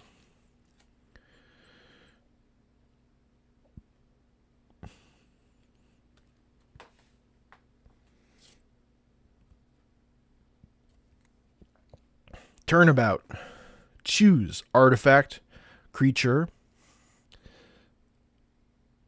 or land.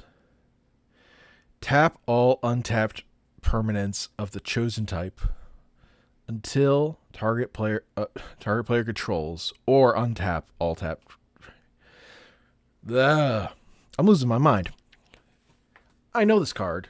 This is not its first printing. This is a later printing. For some reason, the way the text on this was formatted made me think it wasn't the card that I knew it was based on its name. This is a great card. I love this card. It does so much. You can use it as a ritual. You can use it to fucking win the game by getting rid of all your opponent's blockers. Fun times.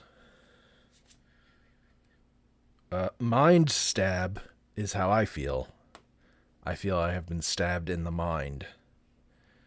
It's a 6-mana target player discards 3 cards, or you can suspend it and have them discard 3 cards when they have no cards left in their hand. You know, or you're dead. Liliana's Caress. Whenever an opponent discards a card, that player loses 2 life. I remember when Magrim was 3 mana and you fucking liked it. And people built the fucking Magrim deck and picked on people that weren't ready for it.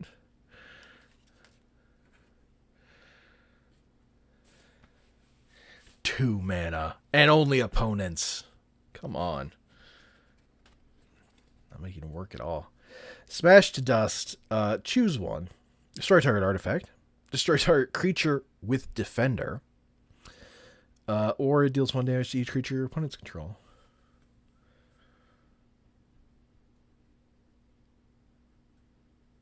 One damage to each creature pull makes it a card you'd think about playing in Pauper. Let me say that. Although, God, I would kill for a... We're getting to the point where you need something that deals 3 damage to everything, honestly. With how good commons are. Battlecry Goblin. 2 mana for 2/2. You can tap 2 goblins you control, get +1/+0 and gain haste until end of turn.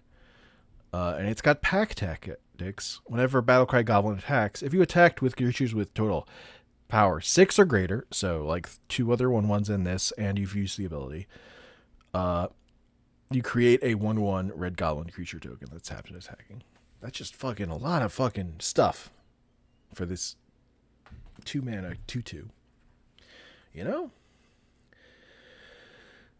We got good art.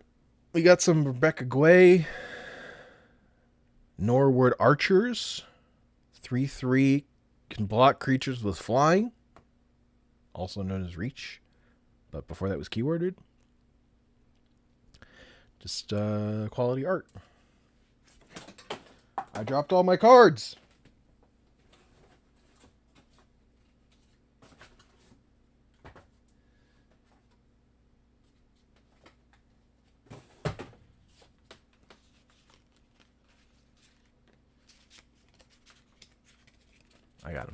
I got him. Feral Hydra. X and a green. For a Hydra Beast, it comes into play with X 1/1 counters on it. You can tap 3 and put a counter on it. Any player may play this ability. Just like constantly playing this in Commander and just constantly, come on, give him the counter. You know you want to. You know you want to. Please.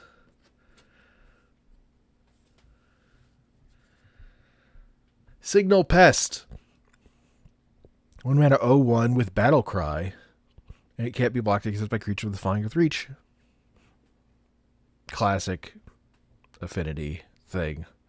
I like Battle Pest. This is a good card.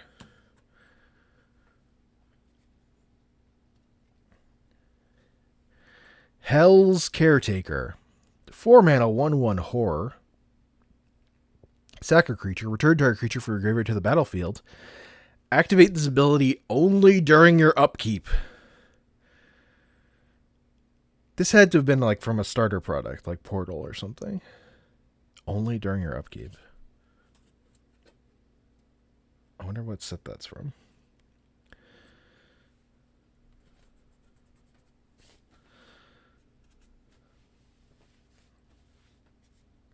We got our white border for a white card.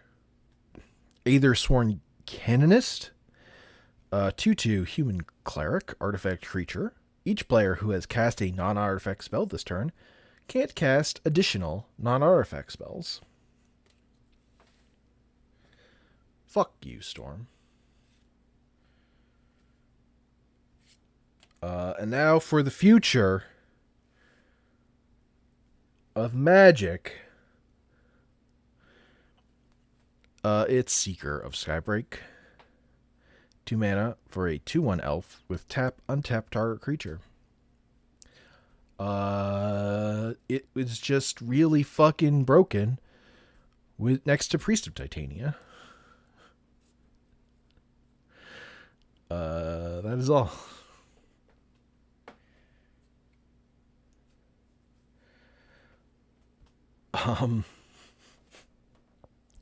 Now for our joke card, it's Kozilek Completed. 8, and then Phyrexian. Where Phyrexian can be played with 1 colorless mana or 2 life. When you cast the spell, each opponent gets 2 poison counters. Then each opponent with more than 2 cards in hand discards equal to the difference. Annihilate Effect.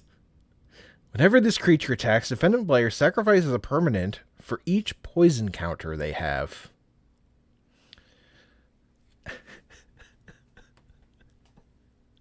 Hell yeah. Phyrexian Eldrazi. Fucking give it to me.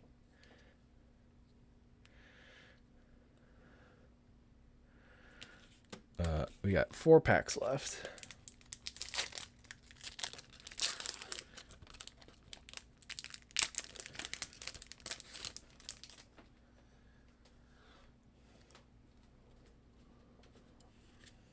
Wakestone Gargoyle.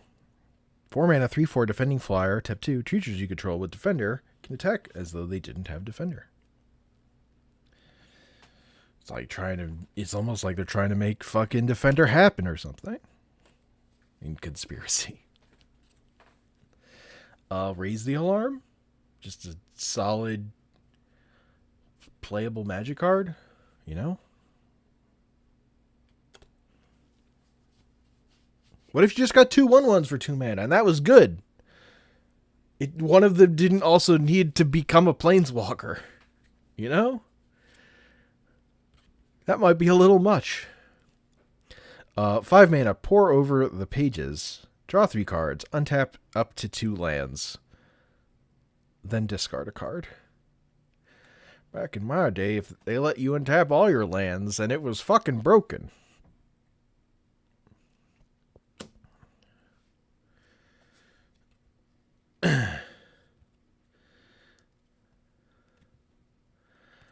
Don't give him ideas. If you're talking about Raise the Alarm, I'm literally just referencing Ajani from Modern Horizons 3.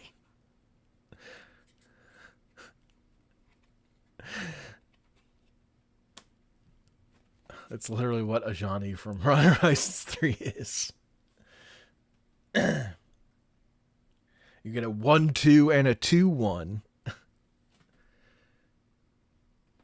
Oh, you can zoom in on YouTube streams? That's sick.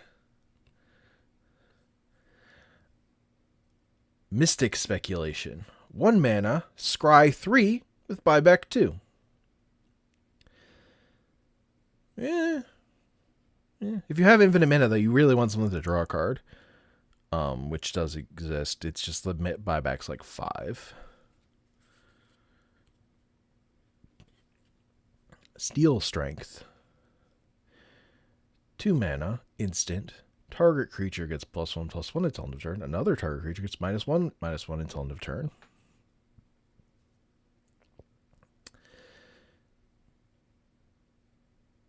You know, in limited, you can really screw up somebody's day.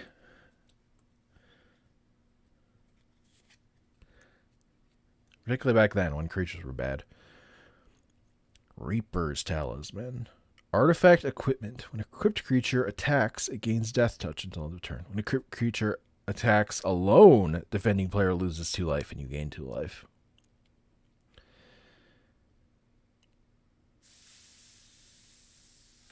I don't know that I would ever play this.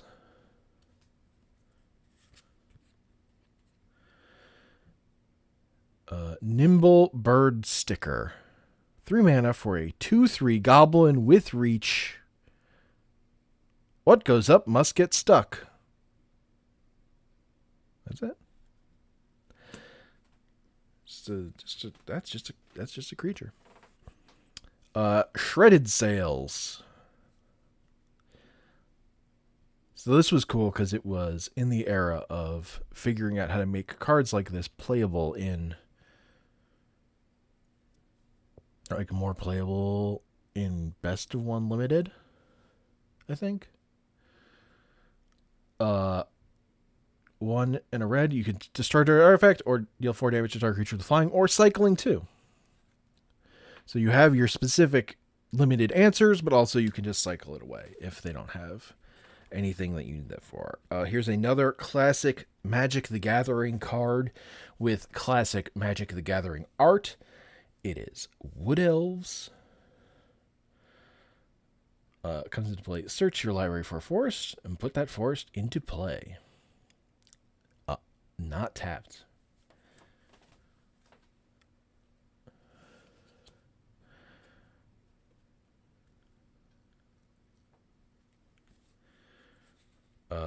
Next we have Vivian's Grizzly. 3 mana, 2/3 Bear Spirit with ability to, if you're just flooded on mana. This one still makes the cut in the bear deck currently, because it's not 4 mana. Bogart Ram Gang. 3 hybrid red-green for a 3/3 haste with Wither. Wither being pre-infect, worse infect, where it deals damage in the form of -1/-1 counters, but has none of the poison part of infect.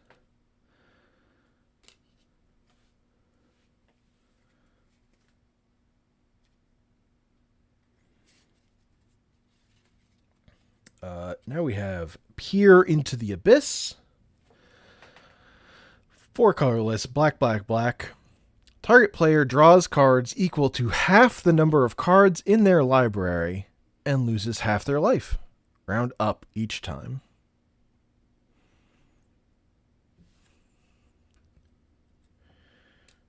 That's a lot of mana, but it's if you're casting that and you're not winning the game, you probably fucked up somewhere. Now we have white border, Karn, the Great Creator, a 4-mana legendary planeswalker Karn. Activated abilities of artifacts your opponents control can't be activated until your next turn. Up to 1 target non-creature artifact becomes an artifact creature with power and toughness equal to its mana value, which is pretty good. And its -2 is you may reveal an artifact card you own from outside the game or choose a face-up artifact card you own in exile and put that card into your hand. Which is incredibly powerful, but I'm mostly playing cards like this in singleton formats that don't have sideboards currently, so that second ability is kind of useless. Even though I love that card. Yeah, Pure Abyss art is very good. And now we have the future of Magic. It's Death Shadow. It's a 1-mana 13/13 that gets -X/-X, where X is your life total. And in a world with fetch lands and shock lands and now bolt lands, you can make this thing very big very fast. This is a card people build decks around.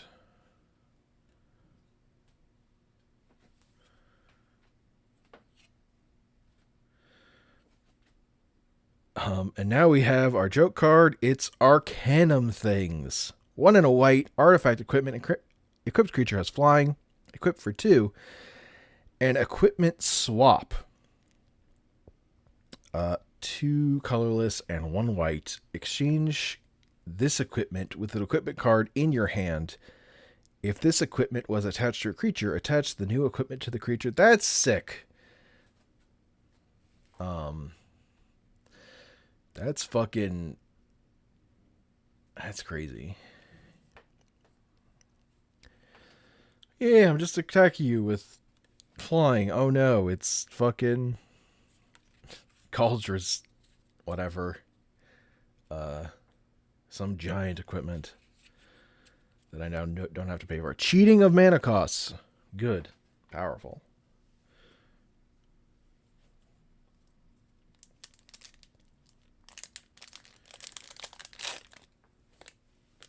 When you draft the set, you play with the joke cards, yeah. They're not legal in constructed formats unless you're, deciding to do them. They're basically like silver border cards. Like from the unsets. But the way the set is designed is to be drafted at this set is designed to be drafted at conventions, so you play with the joke cards in that environment.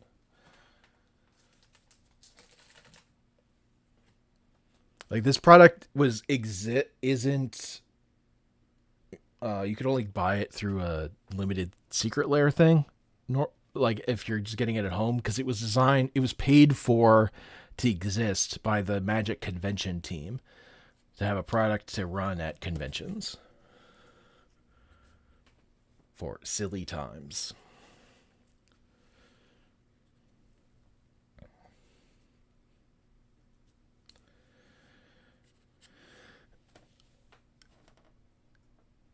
Karametra's Blessing. This was really good in its time because there were so many enchantment creatures.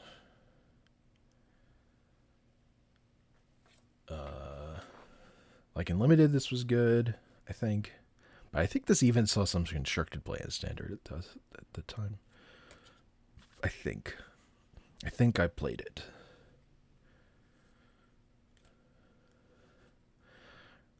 Rambunctious Mutt. 5 mana 3/4, and it enters the battlefield. Destroy target artifact or enchantment opponent controls. It's color shifted, fixed, acidic slime. because it doesn't destroy lands.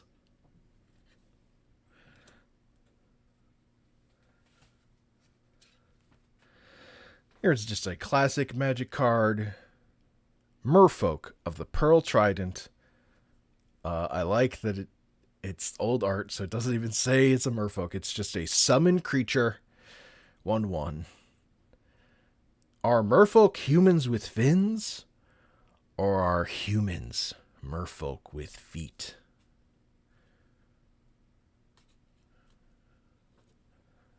Think about that, Ace. Think about that. Then we have a Spined Megalodon. It's a 7-mana 5/7 shark with hexproof. And when it attacks, you scry one. It is a big boy.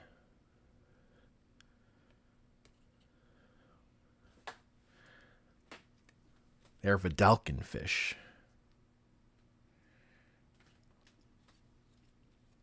Vampiric Link. 1 mana enchantment aura. This is a color shifted card, I believe. Whenever enchanted creature deals damage, you gain that much life. Because Spirit Link was a white card that this is referencing.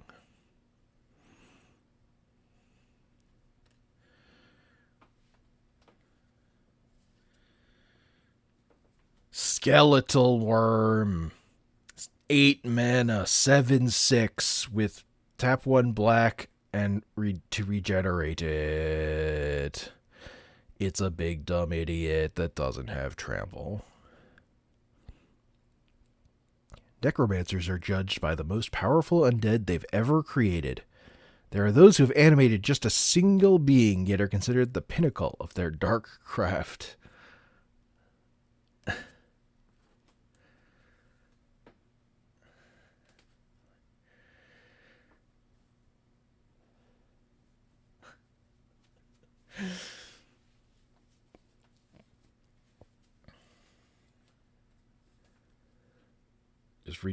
Just reanimating something that's actually fucking useless, but it's fucking big, so your cred is better.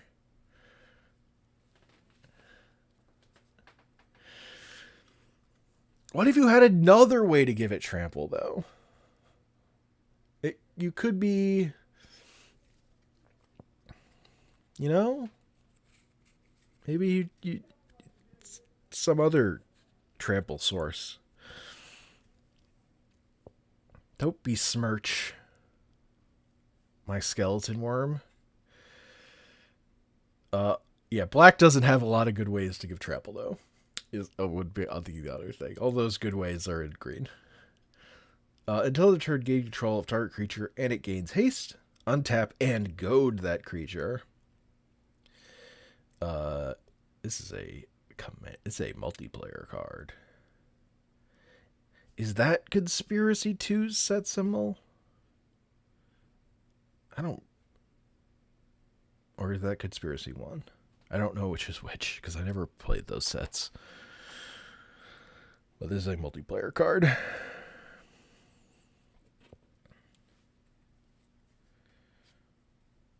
We got Togo, Goblin Weaponsmith, 3 mana 2/2 Goblin Artificer. Whenever a land enters the battlefield under your control, create a colorless equipment artifact token named Rock. With equipped creature has tap 1, tap, sacrifice Rock. This creature deals 2 damage to any target, and equip 1. This card rules. It lets you throw rocks at people. That's just fun. That's just fun time. Making rocks and throwing rocks. It rocks. Now we have a classic card that I love from my childhood. Beast Attack. 5 mana, instant. Put a 4/4 green beast creature token into play with flashback of also 5 mana. Just instant 4/4s. Just add mana.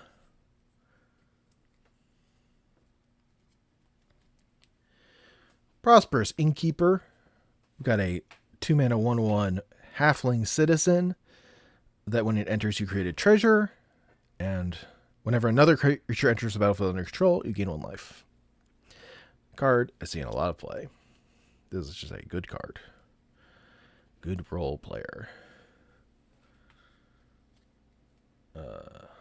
Belbay's Armor. 3 mana, tap X, tap it. Target creature gets -X plus X until end of turn. It protects her from the ravages of Phyrexia and the savages of Wrath. I don't think this card is any fucking good. But situationally, maybe you can do a thing.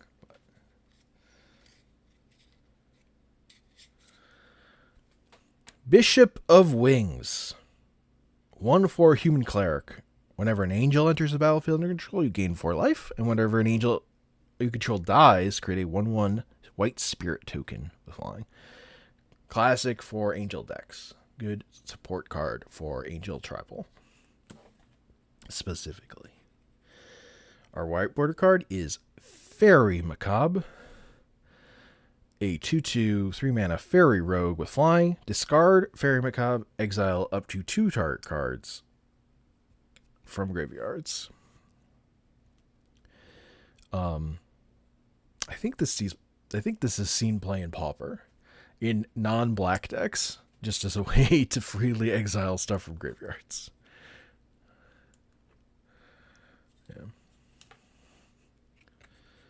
Yeah. And now we have a card that has been restricted in Vintage.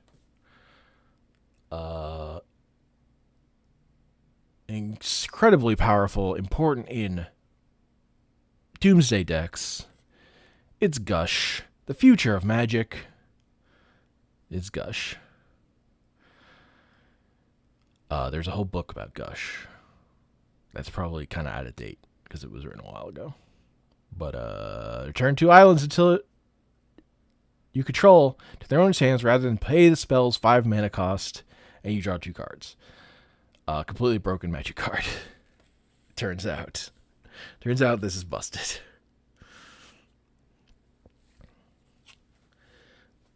And then our joke card is Omnipresent Imposter.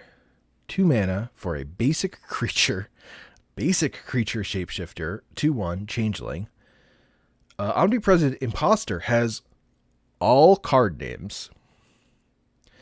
As you search for a library for 1 or more cards, you may choose Omnipresent Imposter as one of those cards. For example, if you search for 2 land cards, you may find Omnipresent Imposter and a land card. That's sick. I don't know how you're breaking this, but that's incredibly cool. That's so funny.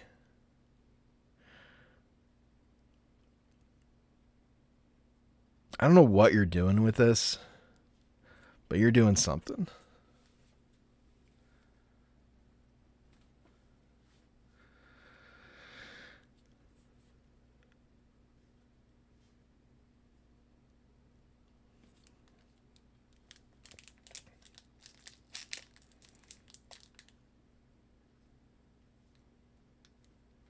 There is some worm that's like 7 mana that allows you to cast it from your library, but you have to pay the 7 mana.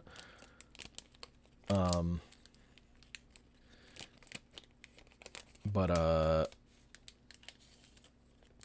whenever you're searching your library, you can cast it from your library.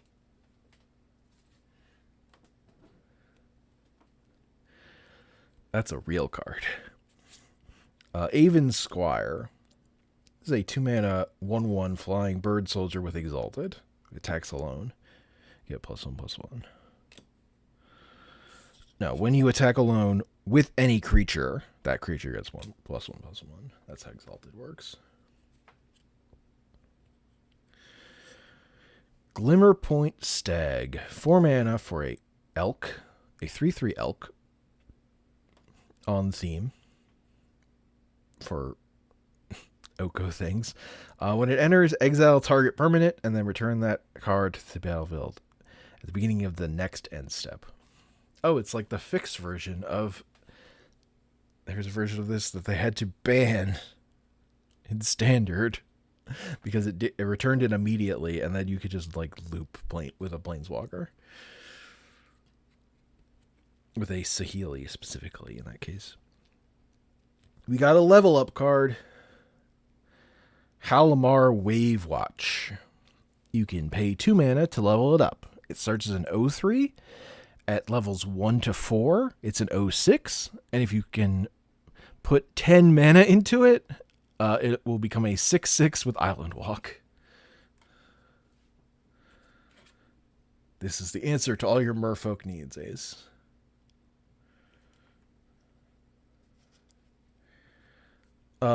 Shoreline Ranger. 6 mana for a 3/4 flying, but it has island cycling. You know? This was the first cycle. This was from the first cycle of the land cyclers, which were sick at the time. Priest of Gix. When it enters the battlefield, add 3 black mana to your mana pool. You're not doing. This is not a card for fair things. This is a card for broken things. This is a combo card. This is a card for degeneracy.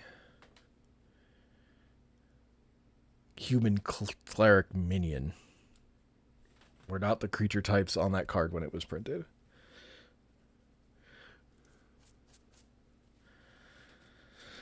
A Pedo Exterminator.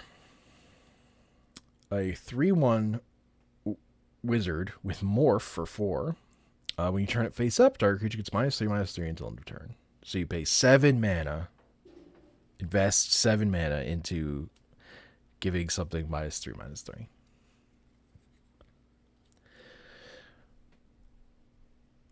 Blazing Crescendo. Target creature gets +3/+1 until end of turn. Exile the top card of your library. Until the end of your next turn, you may play that card.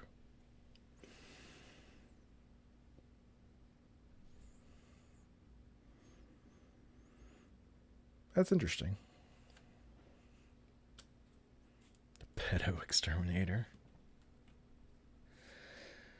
Oh, another fucking... We got Reckless Bushwhacker. A 3-mana 2/1 that also has Surge for 1 and a red. You may cast this card for its Surge cost if you or a teammate has cast another spell this turn. Yeah.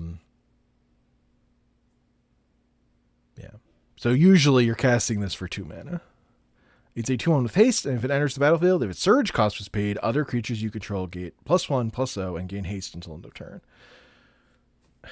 I like that it's also just better if you pay the Surge cost. It's less mana and you get more value. Utopia Sprawl, which is an enchantment aura that you can only play on a forest. But when it comes to play, you choose a color. You can, when enchanted forest is tapped for mana, controller adds 1 mana of the chosen color to his or her mana pool. Extremely good magic card, assuming you're playing forests.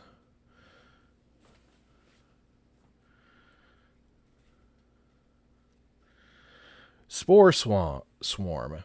4 mana, create 3 1/1 green sapling tokens. This card was certainly playable. This set had the most playable saplings had ever been. With the exception of like Verdant Force in multiplayer. Bonder's Ornament. 3 mana rock to add 1 mana of any color, and you can tap forward, tap it. Each player who controls a permanent named Bonder's Ornament draws a card. I don't think I've ever seen this card before. 3 mana rocks, generally not good.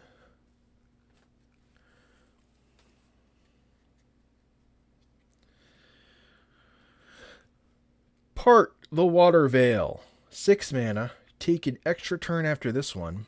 Exile Part the Water Veil. And it has Awaken 6. For 6 blue. So for 9 mana instead of 6 mana.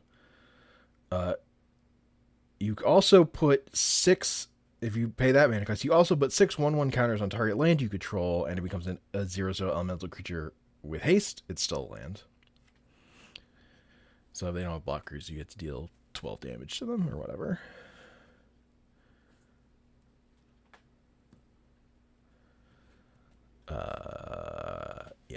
think the Awoken cost is part of the reason anyone ever played that card. Now we've got our white border card. We've got Yorion, Sky Nomad, the Bird, Serpent itself. I feel like I opened one of these already. But yeah, Yorion's a fucking house as your companion. I've played that card a lot. Now we've got the Future of Magic. And the Future of Magic is the second best combo, 2-card combo in CDH. It's Underworld Breach. A 1 and a red for an enchantment where each non-land card in your graveyard has escape. The escape cost is equal to that card's mana cost, plus you exile 3 other cards from your graveyard. In the beginning of your end step, sacrifice Underworld Breach.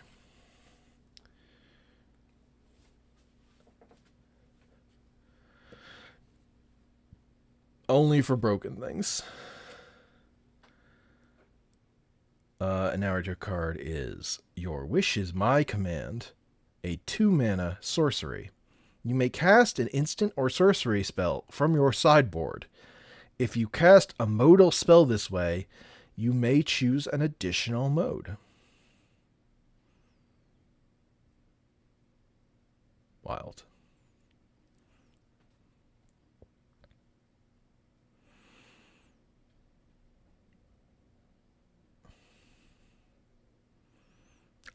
I guess you still have to pay the mana cost for that spell. This doesn't clarify on that point, but I think you still have to pay the mana.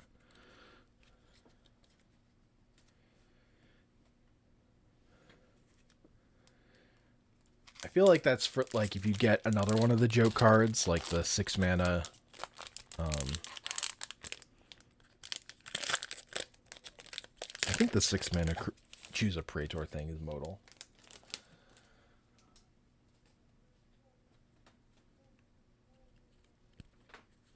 Azorius Herald. 3 mana for a 2/1. Can't be blocked. When it enters the battlefield, you gain 4 life. And when it enters the battlefield, I'll sacrifice it unless blue was spent to cast it.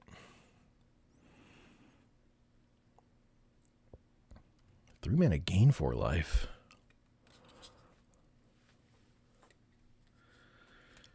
Benevolent Bodyguard. Classic magic card. You sacrifice it, and target creature you control against protection from the color of your choice until end of turn. Plenty of busted things you can do with that defensively.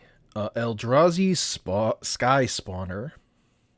A 3 mana for a 2/1 Eldrazi Drone with Devoid. This card has no color.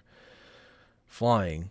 When it enters the battlefield, you make an Eldrazi Scion creature token that has sacrificed this creature, add 1 colorless mana to your mana pool. This is what I'm talking about. If you're going to let me untap my lands, let me untap all of them. Counter 4 mana, interrupt, counter target spell, untap up to 4 lands. The secret is, though, that having to tap your 4 lands is still a big cost if you're getting in a counterspell war. Because you won't get them untapped again until it's too late. Hated that card. If you're playing at sorcery speed and your opponent is playing this card, though, that's a real bad time for you. If you're just playing creatures. Augur of Skulls. 2 mana, 1/1. Skeleton Wizard. 2 mana to regenerate it. But also you can sacrifice it to make target player discard 2 cards, but only during your upkeep. What a weird fucking card. Just like weird play patterns. I like this card. And multiple. Barter in Blood. Each player sacrifices 2 creatures. Good, fair magic.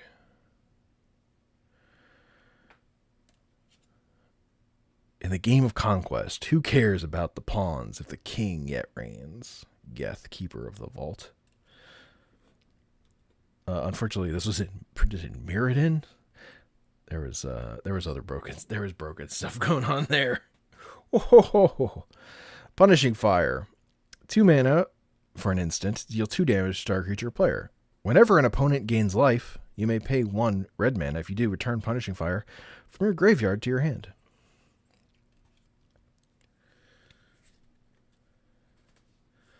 Another red card, Bolt Bend. 4 mana for an instant, but it costs 3 less if you control a creature with power 4 or greater. And you change the target spell or ability with a single target. Another card I don't think I've ever seen cast. Even though I played that set. Season of Growth. 2 mana for an enchantment. Whenever a creature enters the battlefield under your control, scry 1. Whenever you cast a spell that targets a creature you control, draw a card. I have seen this played. It's never quite impactful in the way you want it for this deck, but if it's going, if you get it going, you're drawing cards. You know. Ooh, good Mirage Art for Rampant Growth. Search your library for basic land. Put it into play. Tap, shop your library. I've never heard growth before. Goin. Femeref Herder. This Pat Morrissey art.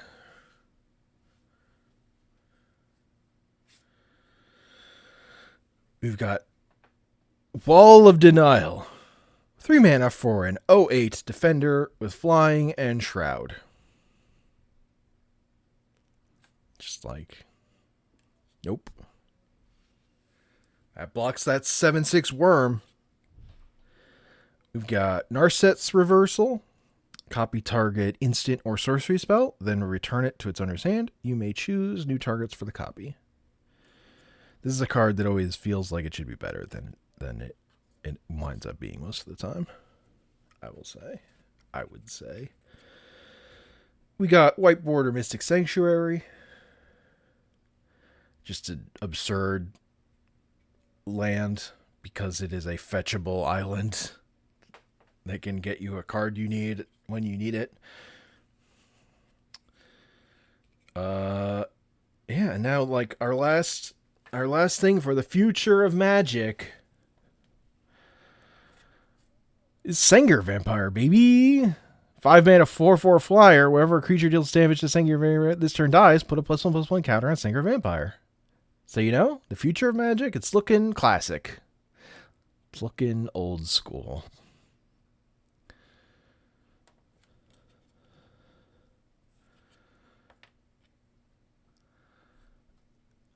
And our last joke card is a land.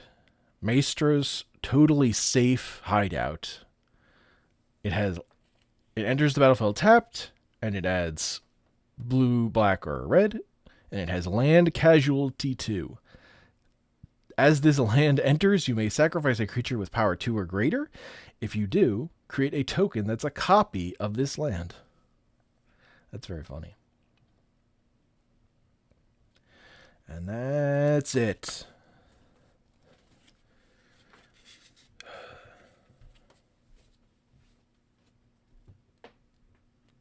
No Oracle of the Alpha for me. Oh well. That was the card I really wanted to open. Because that's a digital only card that they only printed into this set in limited number. But, you know. So it goes. There are so many cards in this set, you can't expect to pull any particular one. That's all the cards. I'm out of packs. No more packs. I have no more packs to open.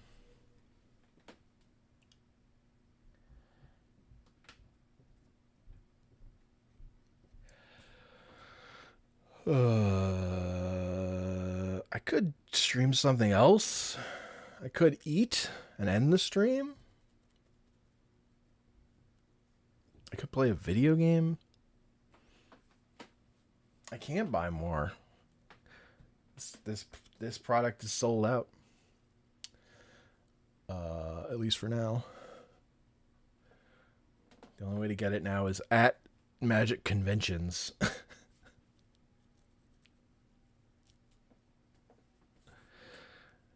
Which I'm not going to, which is why I bought this in the first place.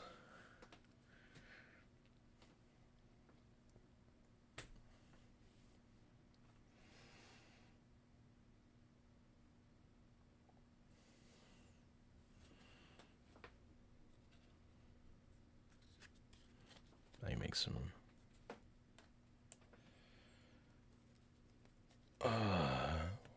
where are these cards gonna fucking go? You know? You know, I got this stack of Magic cards. And it needs to go away. It's in the way. You know? That's a box. That's a one box of Magic cards right here.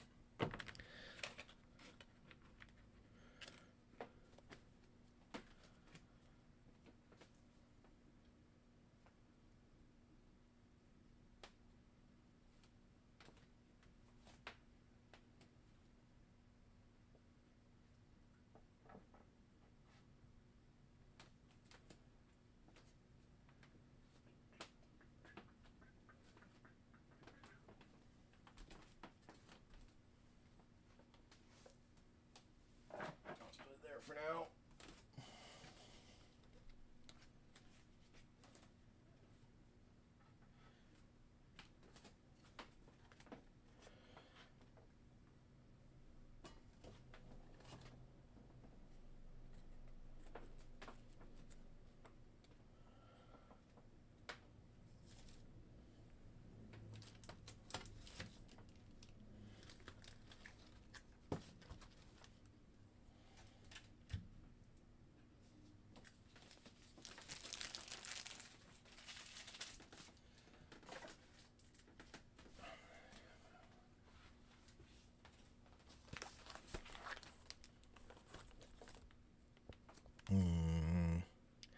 Can't get the whole thing on camera.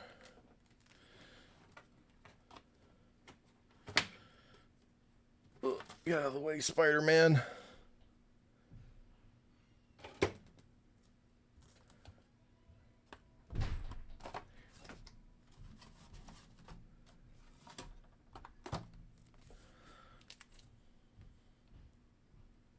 Childhood Rare Binder.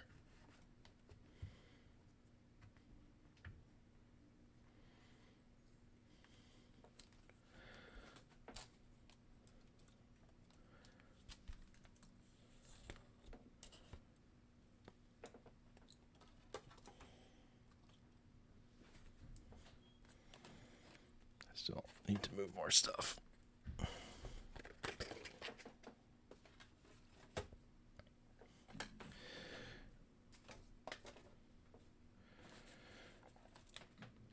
This area is so friggin' crowded.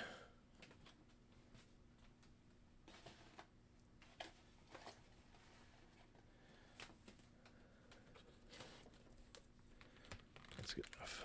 Oh, yeah.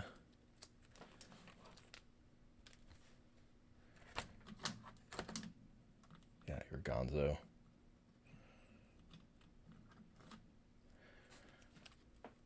This gun is gonna get caught. The Lord of Tressorhorn here. Oh, this is picking up all the glare. All the glare. My Raging Kavu. It's so hard to see. My Chromium. My Warping Worm.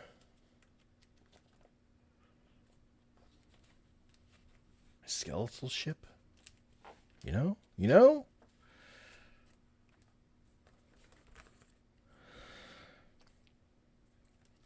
A land page that's mostly empty.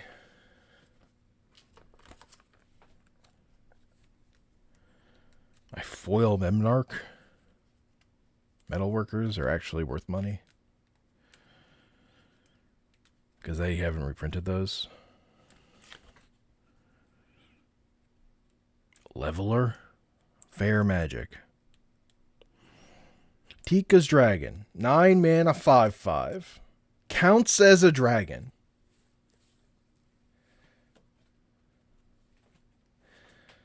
My Sword of Kaldra from, I think, my first pre-release. I think this is my earliest pre-release card. Black Vice. This is the one. This is the one I liked better than the Rack at the time when I learned about those two cards. This is the one for the punish opponents that have more than 4 cards.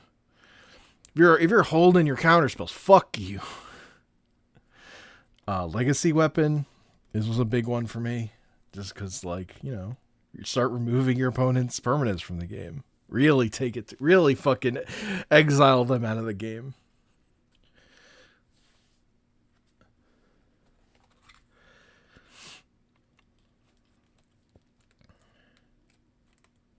Grindstone. Good Magic. Aladdin's Ring. Classic. Terrible Magic card. Winter Orb. When you want to not have anyone to have any fun.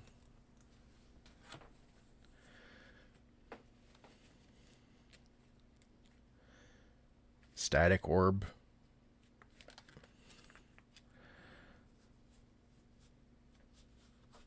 Eon Hub.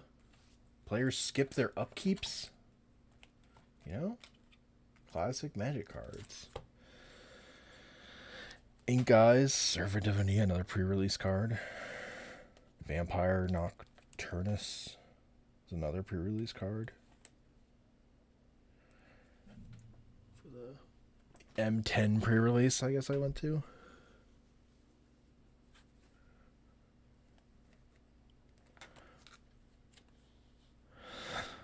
Darkmoor Sorceress. Just good, bad Magic cards, Classic. I love Phyrexian Infiltrator is another one to make people fucking hate you because you just steal their things and you interact with the stack in a way that they don't understand, where you get to take their thing and they don't get to take your thing. I love Devouring Stroses. 9/9. It's a 9/9 though. I remember I opened Revered Demon at a thing. It must have been the pre-release for Mirrodin. I don't think I ever got to cast it. Maybe once. Minions of the Wastes. That's a card for not cowards. When you play it, you pay any amount of life, and that's its power and toughness. Yeah, that's Apprentice Necromancer art I can get behind.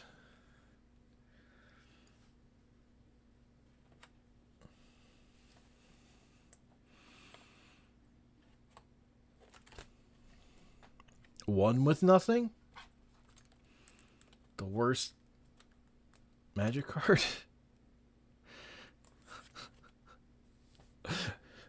Maybe not the worst. One with Nothing, not playable.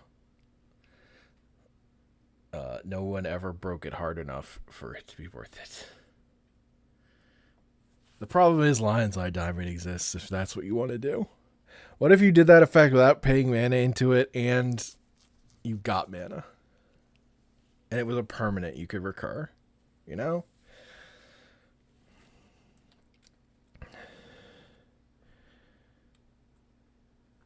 That's a liability, which is what this card is.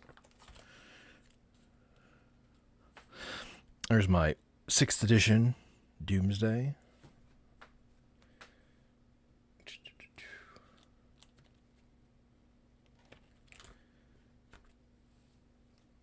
Zephid. Zephid, it's like when you realize, oh, blue is just has everything.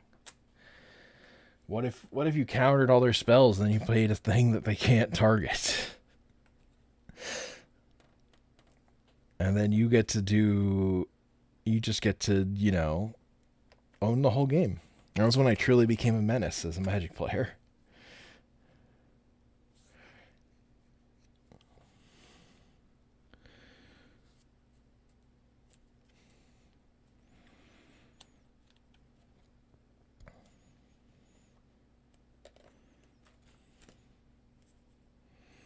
Vizzledrix.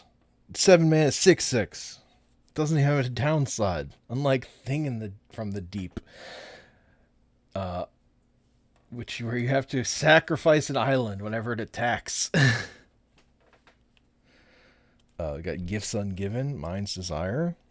Some good cards. Squeeze, which is a tax effect I don't think I've ever seen anybody play. Or just sorceries cost more mana.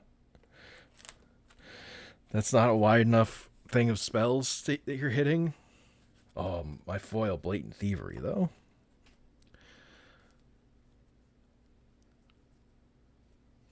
Before I ever played EDH, I was playing Blatant Thieveries in fucking multiplayer games, baby.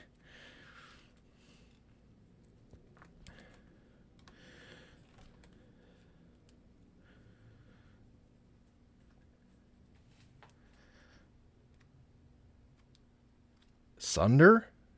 That's just good, clean, fun magic. I definitely built 60 card decks that had 4 Sunder in them.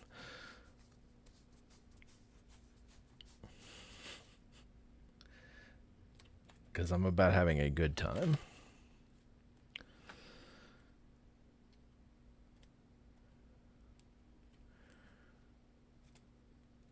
Kiyama First Stand. That's another card from a pre-release.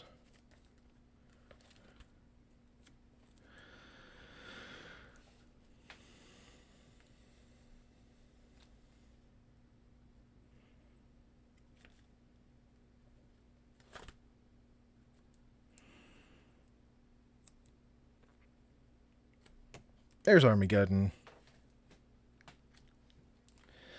See, the problem is Armageddon is a sorcery. Sunder is an instant, baby. You play Sunder and you get to be the first person to play the land. Again.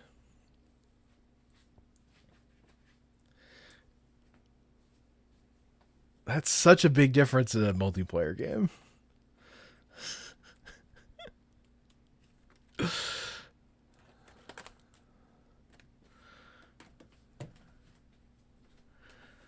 Opalescence. Test of Endurance. Celestial Dawn is a very funny card. Makes all your cards white, including the ones in your library.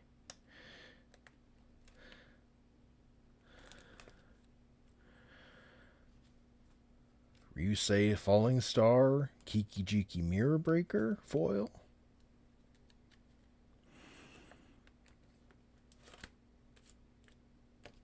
Oh, there's my Goblin Welder. I was just wondering where my Goblin Welder was. It's just in here. Okay. Bloodshot Cyclops. Classic fling style card. Goblin Sharpshooter. Just a fucking menace when you're playing against people who are all on elves.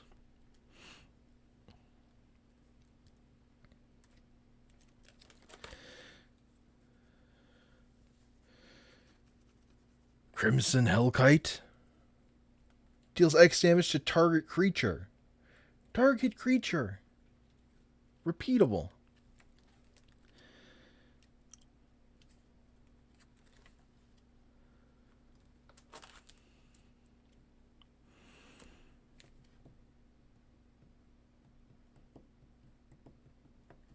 Portal Earthquake.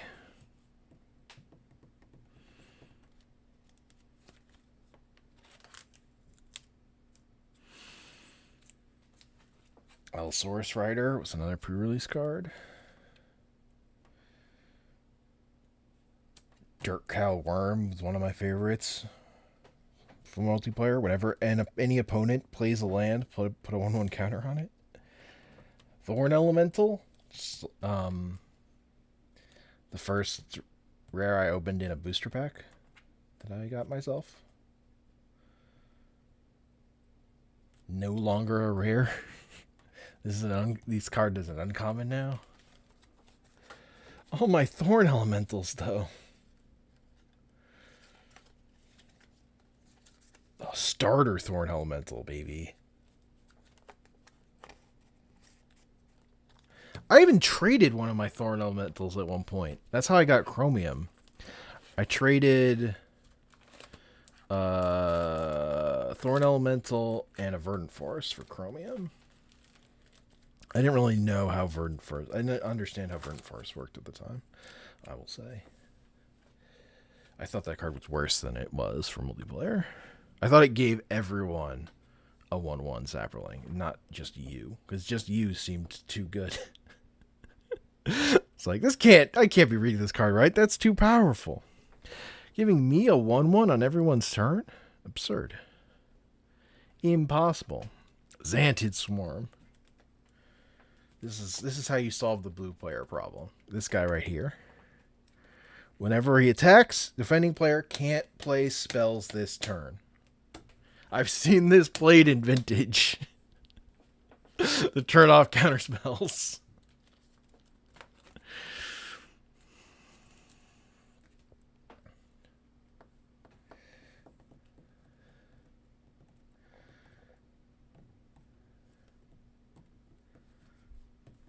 $9 though.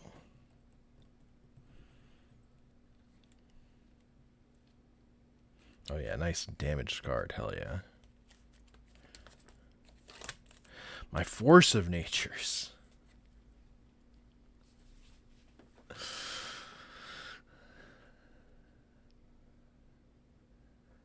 When I finally brought in a deck to play with the people who would play lunch at who would play Magic at lunch during high school, I brought a green deck that had 4 Force of Natures in it. And it had Joriel.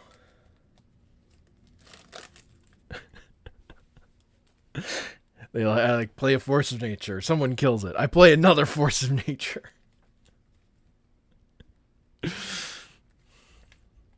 What the fuck is going on?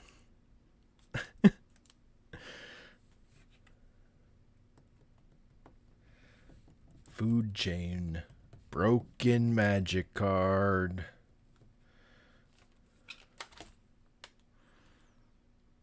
Plow under. When you really want to have someone have a good time, put 2 of their lands on top of their library.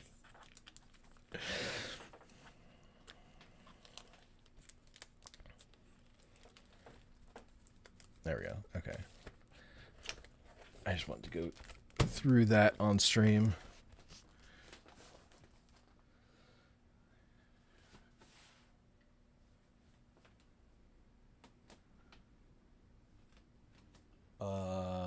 But I think I'm going to call it there. Ooh, I need to dust this off now that I've cleared out some of the stuff that was in the way. I'll do that before the next time I stream something here. Yeah. Thanks for hanging out. I'm going to call the stream and figure out some food stuff. That's it.